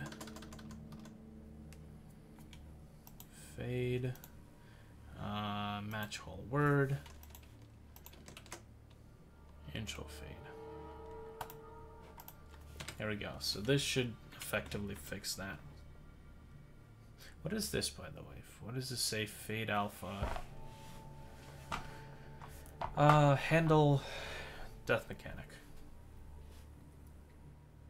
Alright, so this shouldn't be fade alpha. This should be the death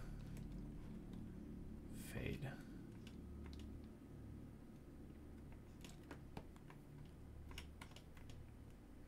Fade out of black. So it's death message. No. Death message. No, not death message background. The worlds of confusion when I decided to switch my sprite names. Never doing that again. That's... Yeah, it should be death message background.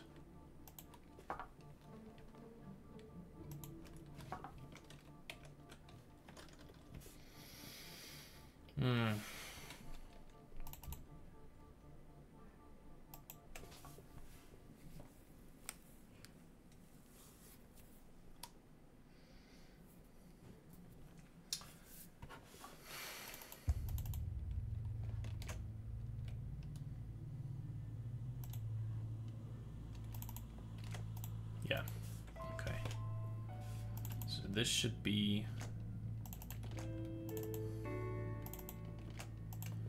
that.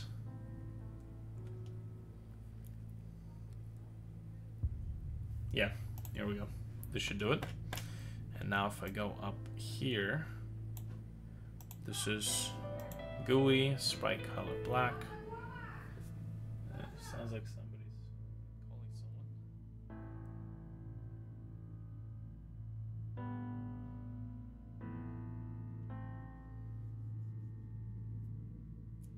Fade alpha. Wait, no, this creates this.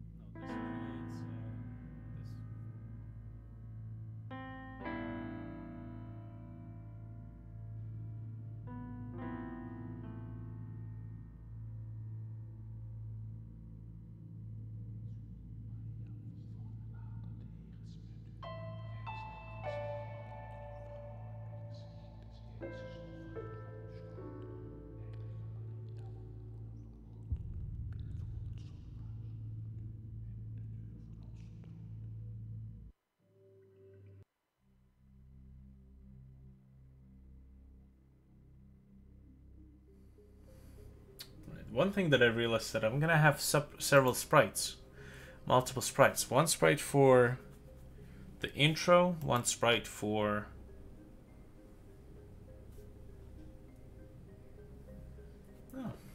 really? Well, do post if you have the renders for the arcade machines.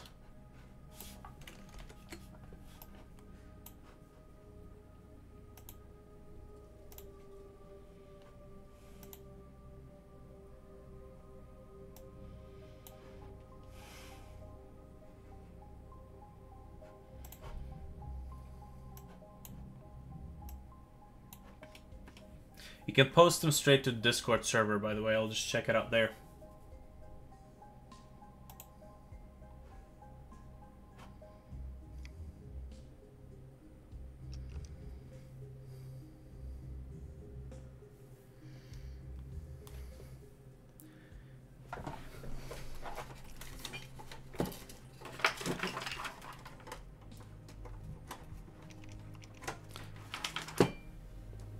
I can hear Evil Taco tapping away some devious code.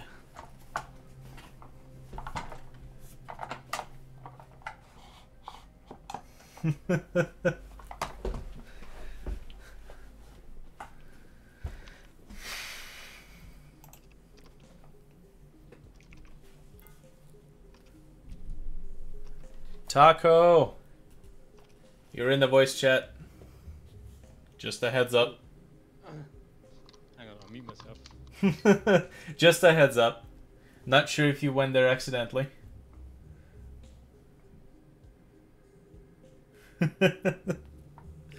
Oh boy.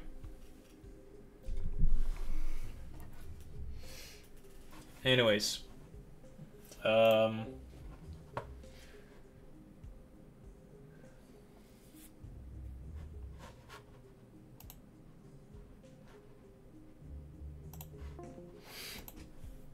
So, fade alpha. Yeah. Considering the audio is coming from my computer to this one.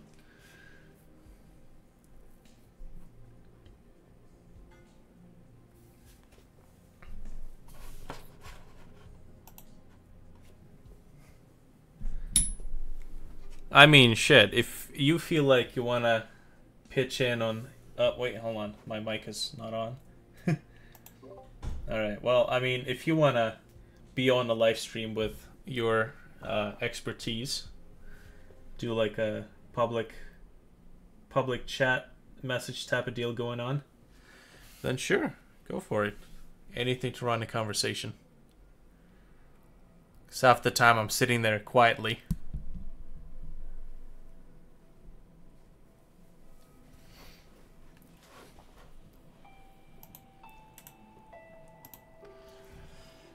So, multiple sprite fades or one single sprite a multiple fade sprite or a single fade sprite? That's the question.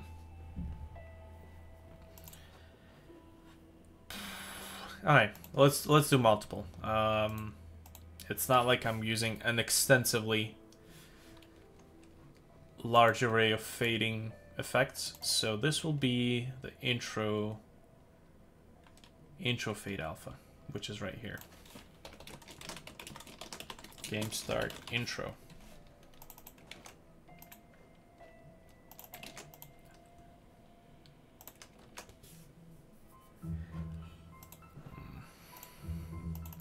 And intro fade will be 1.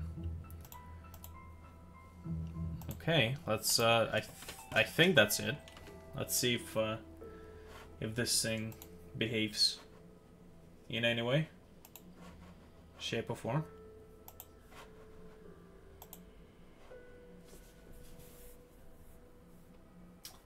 This is a tiny ass monitor. Here we go.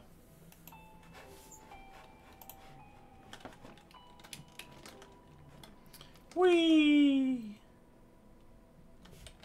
The big fat no on that one. I think I'm just not setting the let's see, I think I'm just not setting the fade to be enabled. Block. Let me just look up for a number 300. Death mechanic. Death fade. Okay, if we drop below 300 pixels, set the death fade stage to, if the death stage is 0, then set our message offsets and the key delay, then the fade rate will be set to 10. If the death message background alpha is anywhere below being visible, then make it visible. Once it is visible, set the below 255. So once it is 255 or above, set it to 255 and set the death message death fade stage to 1. When it's 1, wait. Yeah, no, this is the background. So this is the actual message. So this, as far as I know, should actually be in the actual sprite. And it is. It is in the actual sprite. So why the hell not?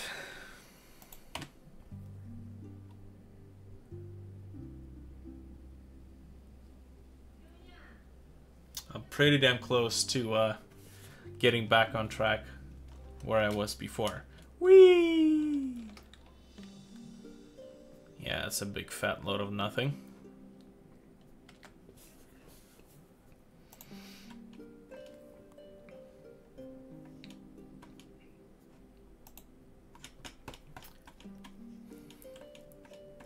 I am drawing the sprite, right? Like, where's this thing? Here we go. So if I set the alpha to 1, I mean 255, if I want to be correct. It is going to draw in, right?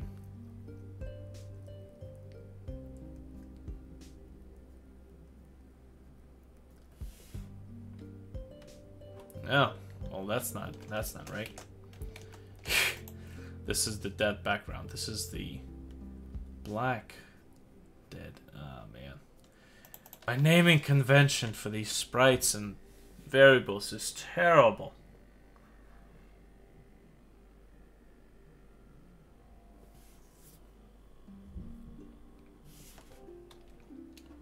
Okay, I know this is being drawn, so death message background alpha.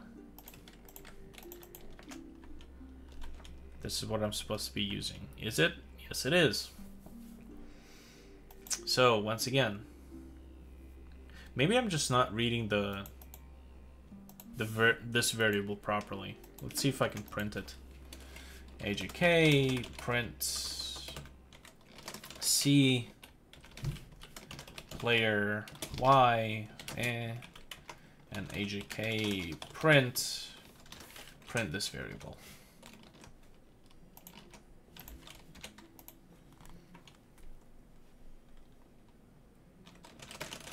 Is this thing?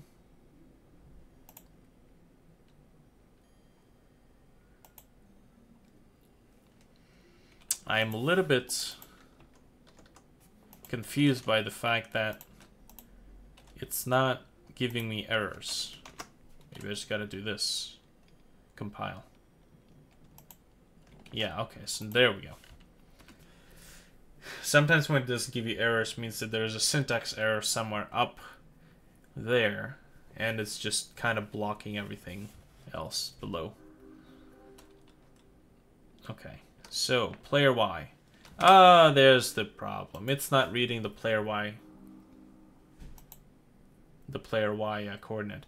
But then again, I think I'm not even updating it, am I? What if I'm not updating it? Stop player movement. If the collision sphere. Okay, so what?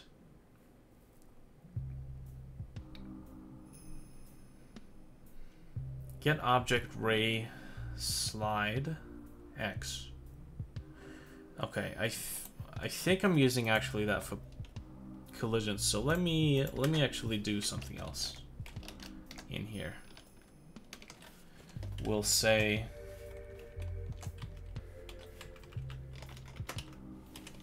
float current X, float current Y, float current Z.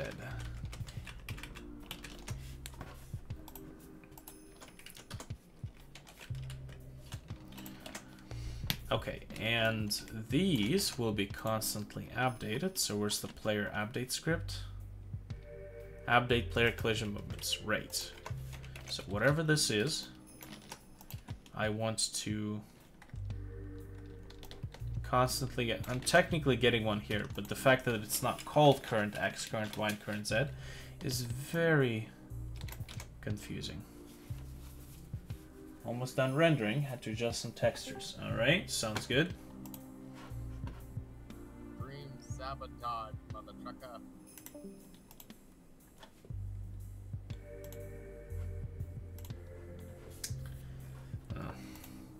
Well, Highest, that's a fantastic way of earning yourself a perma-mute. Which is where you'll never be able to say anything on the forum. using your voice chat, regardless of how many settings you change.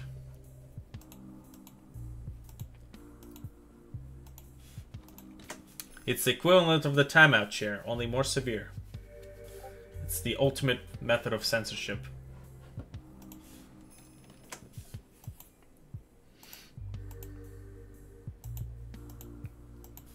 Okay. Oh yeah, that's right. That's what I'm doing.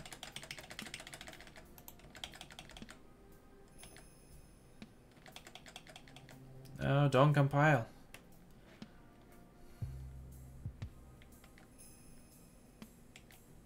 Okay, stop. Okay. Current X. So this is what I'm actually going to be taking when I try to check. So not that variable. It's going to be current Y variable. And that keeps getting the get object XYZ object player. One thing I got to keep track is the variables for the engine and the variables for the app game kit are two separate entities. Here we go.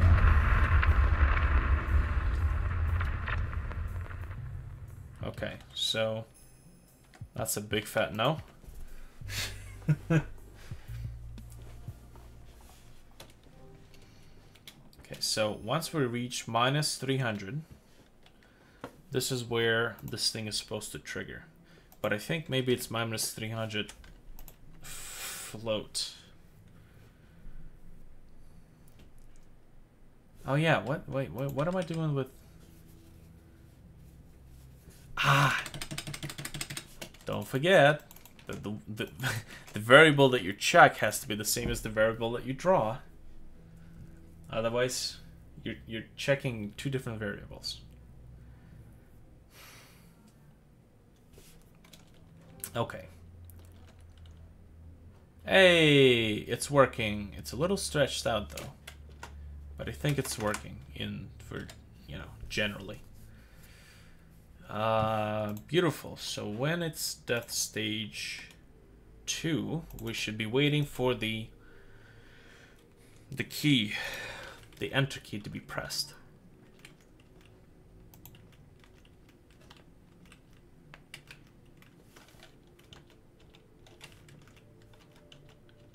The lack of selection is unnerving.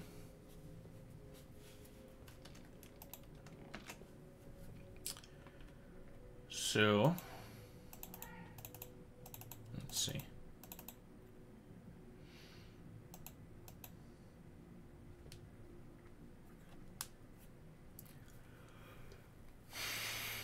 So, Ascension is co-op. There's got to be an error in here somewhere.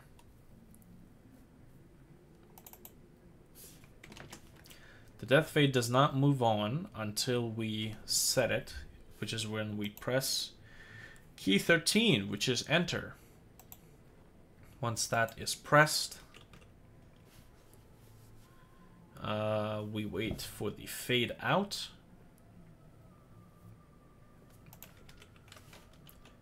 Yes, we wait for the fade out. Ah, yeah, that's right. I've disabled the player remove thing. So it's effectively not setting the player above the 300 things, isn't it? Or maybe not. All right, let's see what this thing does. By the way, Evil Taco, or I should say just Taco, or Evil. In the on the Discord forum, there's a section there called "Share Your Stuff," share your content, and there's a thing there for share your indie film. And I shared a little clip that I made with one of my relatives when he's over. Take a look and see what you think about it. This is my first attempt at doing any sort of indie film type of a production, which was really interesting.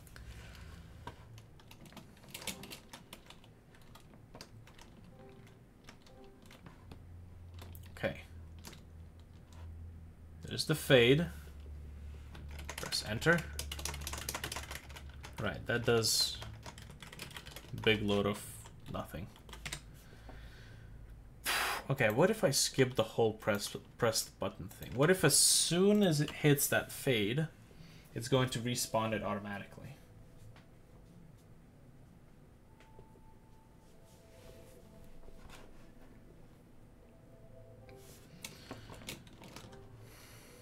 Right, see if this works. No, big fat load of nothing.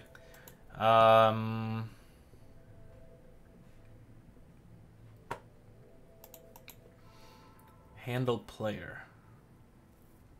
Right, this is the player handle. Reset player, which is down here. Reset player takes XYZ coordinates of the reset. When the reset player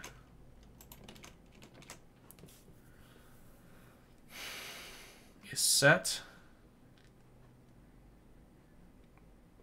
takes the floats XYZ,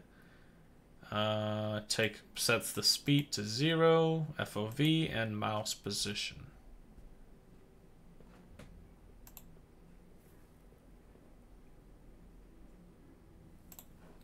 So this should be working. How come it's... Okay, how about this? If death fade will be 2, AGK, print, and we'll say death fade is 2. It'll probably be easier if I just draw the value of that thing, of that variable.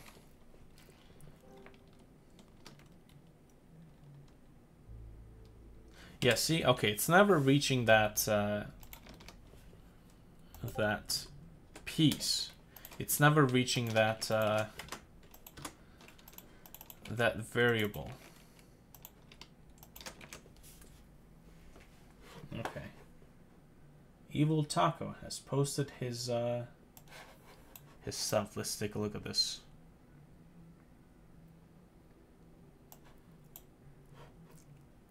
These are the different arcade types. I would recommend to make a custom texture for the wide one instead of stretching it. Other than that, it looks great. One thing is, yeah, try not to stretch the textures for the sake of, you know, quality control. You can probably make a single, like that texture right there, you can probably make the single one and just adjust these UVs a little bit so that it covers more of the texture. You're just a little too stretched right now. Okay, so this thing is never reaching the fade.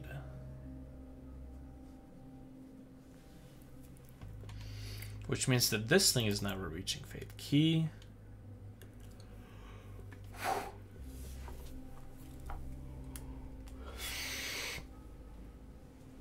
Oh, man. Whoops. Well, I think I just fucked my chair. Oh, okay, here we go. Fixed it.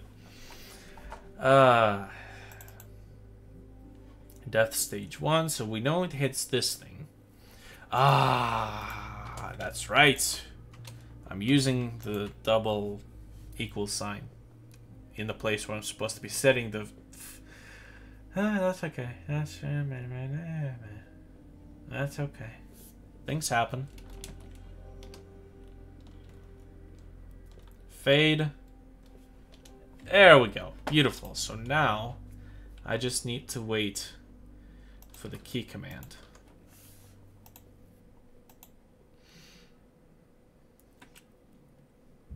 I am, however, not quite pleased by the fact that it's stretched a bit. Position, alpha. Maybe I drew it like that. Maybe it's just my my original sprite. Let's see. Whee! You're dead. That looks so stretched. I swear to God, it's not in the sprite. Or is it? Gooey. Yeah, it's not. It's like proper. So why is it stretched? Let's take a look at this. Alpha position. Yeah, I'm not doing anything else to it. I mean, besides this stuff, setting the position of it. Yeah, this is kind of strange.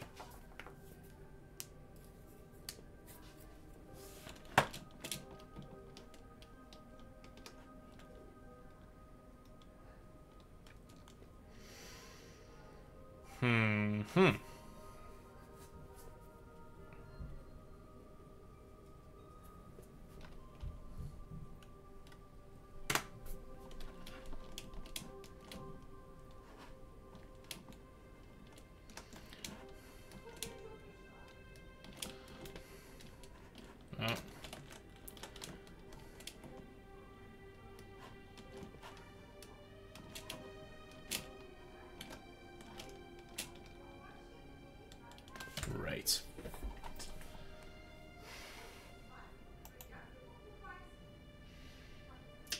Well, I don't know. One sec.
Leedle.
While you're here, consider subscribing to my YouTube channel.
All right. So, my dad just told me that there's actually stores in downtown Toronto that sell aluminum extrusion, which are these construction pieces for machinery, right? And we're building a CNC machine in our garage. So the prices are actually pretty damn cheap for... I'm surprised that those kind of prices even exist in Canada. We usually pay a good portion extra for this kind of stuff, but that is actually pretty damn cool. Which means that the CNC machine and the 3D printer might actually happen even sooner than I expected. I just fell on something.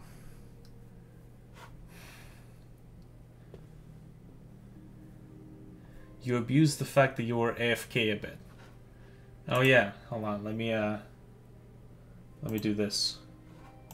Here we go. You are now permanently muted off of my live stream.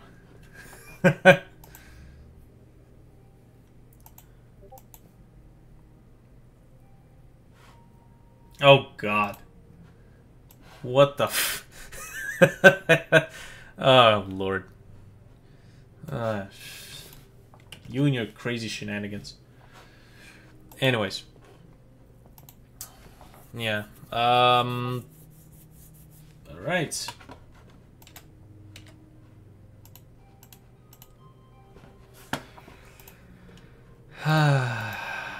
So the fade works. I just need to figure out why the hell the sprite is stretched. What is this? Position. Right.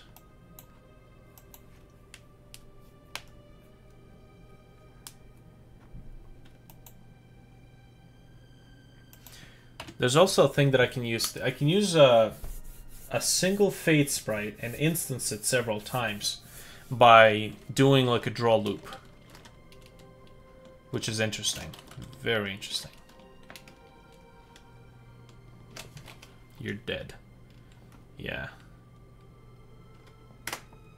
Maybe I'm using sprite scale somewhere.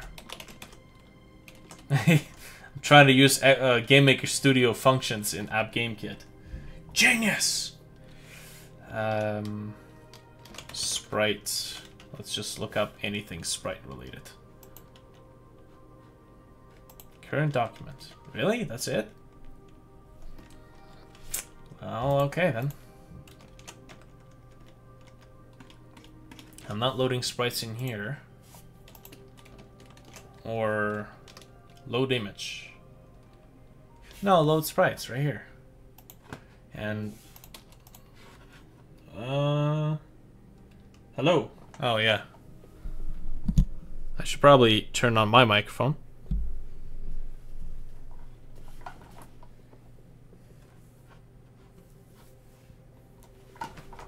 So, how's it going? Oh, I'm actually on the stream, aren't I? I can hear myself. Yes, the way it is set up is I have music playing on this computer and the audio is coming up to the audio card on the other thing. So you are... I mean, I can probably turn off the music. So now if you talk... Well, now if you talk, you're not going to hear yourself on the stream, but then the viewers won't hear you either. So, we'll figure this out.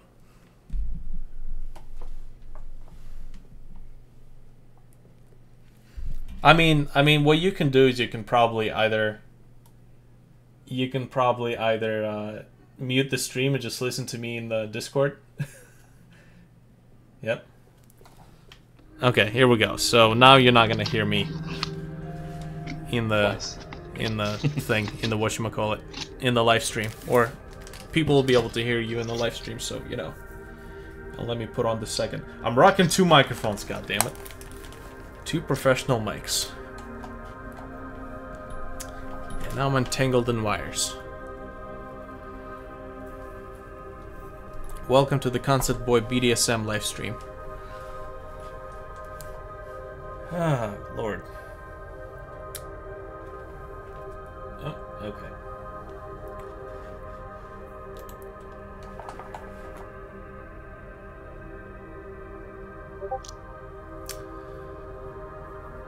So, what's up? What are you up to? What's going on? What's happening?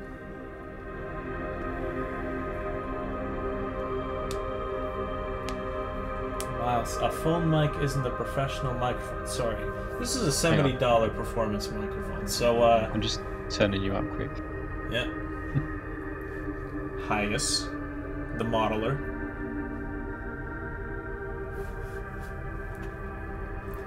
This is a performance microphone people take on stages. I bought two, well, Tim and I purchased 2 of these so that we could have 2 separate audio files on the output of our gaming recordings. Because what I do in our gaming videos is I link the glow effect to the logos of our characters. So whenever I talk, my character glows. Whenever he talks, his character glows. So we have this unique little thing going on our channel.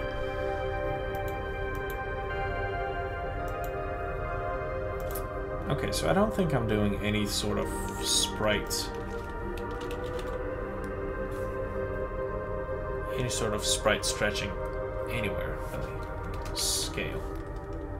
Sprite black, yeah.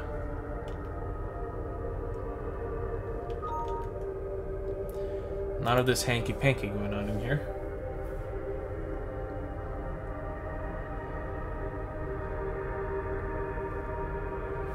Hyas says he has a blue snowball. Woo! Hyas says a blue snowball microphone. He googled he typed in the terms live streaming microphone on Amazon, and he bought the first thing that popped up on the screen.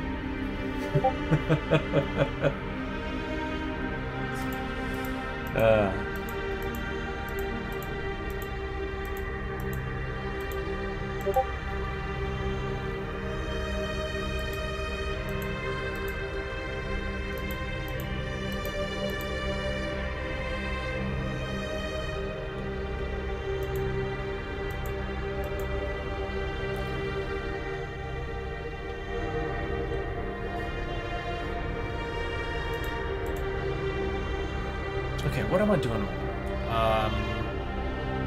Besides trying to figure out why the sprite is being stretched.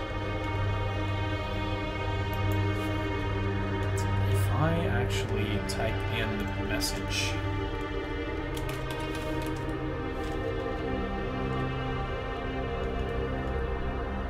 Okay, sprite set position. SBR_dead. So if I look this stuff up. Color alpha, and then I draw this stuff, yeah.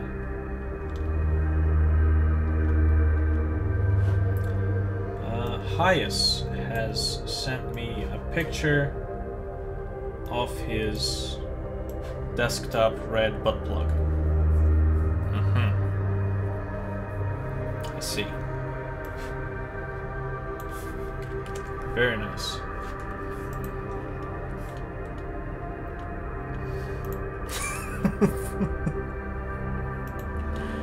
Oh Lord.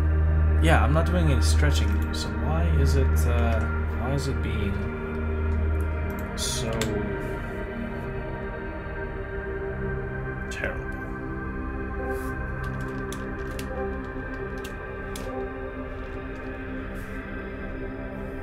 You're dead.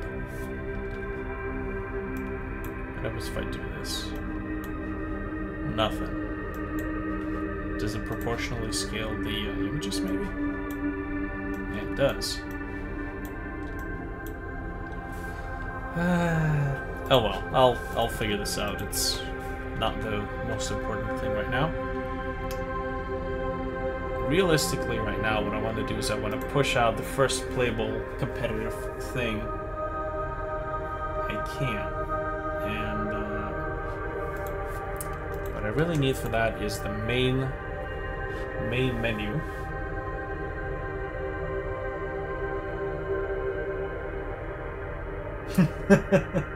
Sounds good. I might as well switch to the other system.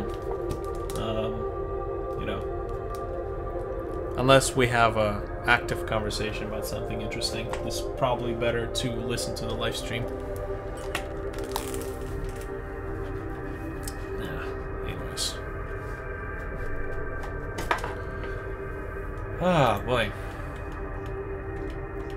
I need to implement the main menu, and I need to implement the competitive climbing thing as a starter, so to speak. Also, I need to contact the guys at the whatchamacallit, Game Jolt.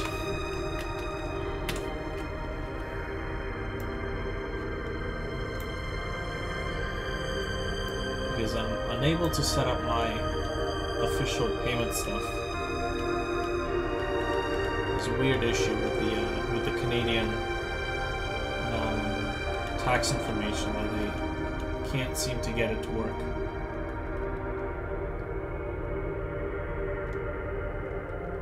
Did you do as much as you wanted separating the code? I think I did. Yeah, most of the stuff that I wanted to separate are, first of all, the player. So that's functioning now. The network, which seems to be working fine, and the level stuff. Because depending on which level, this entire game mode that's loading up right now is actually in this class right here. So if I'm gonna have a different game mode, which is obviously going to have a different level with different geometry, different textures, I would be loading that stuff instead. So it's probably a good idea to put that into a separate class and work with that one. You know, I was already getting to like 3,000 lines of code, so I think I'm almost back at where I was before I started distributing stuff into header files. So at least I practiced that enough to be more or less comfortable with it.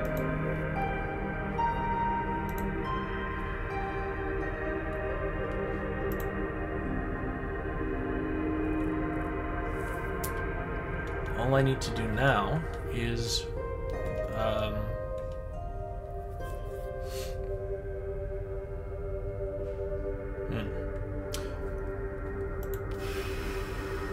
things on my to-do list, realistically. Level transition, right-click to zoom, package game mode to headers. That's done. Main menu and player model. Also, actually, Taco, do you by any chance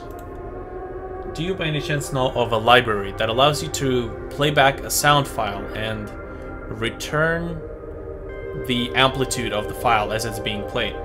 So you can link up the stuff to the amplitude return data to like an effect. So the louder the sound effect is, the more an effect has its presence, right? Like a particle, the more particles it generates. That type of deal. There is a library that somebody posted on Reddit. Not posted, but told me about on Reddit. But I'm just looking if there's any other alternatives.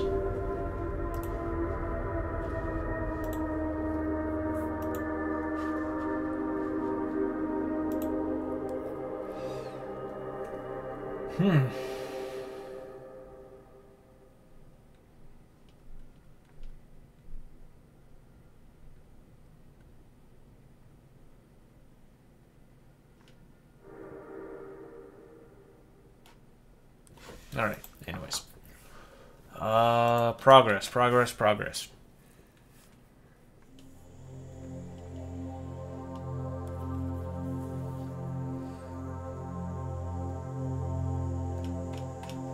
I need to make the main level now, which is going to be a pretty bulky, pretty tall order.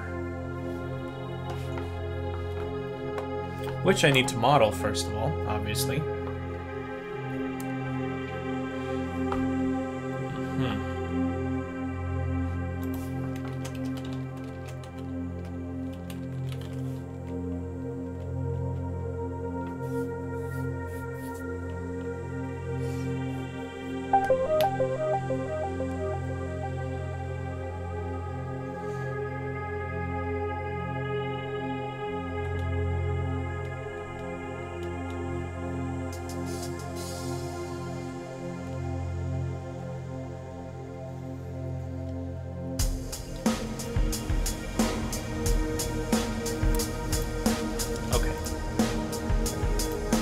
gonna open up Photoshop and sketch the idea that I have for the main level, the main menu.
Okay, so I'm actually being called down for dinner and I have not had any food yet whatsoever. So I am going to grab maybe 30 minutes, 45-minute break, grab some food, and I will come back and we'll resume this stuff because I still have about 4 hours before I have to head off to work and I have not had breakfast yet. So I'll be back. Give me 30-45 minutes.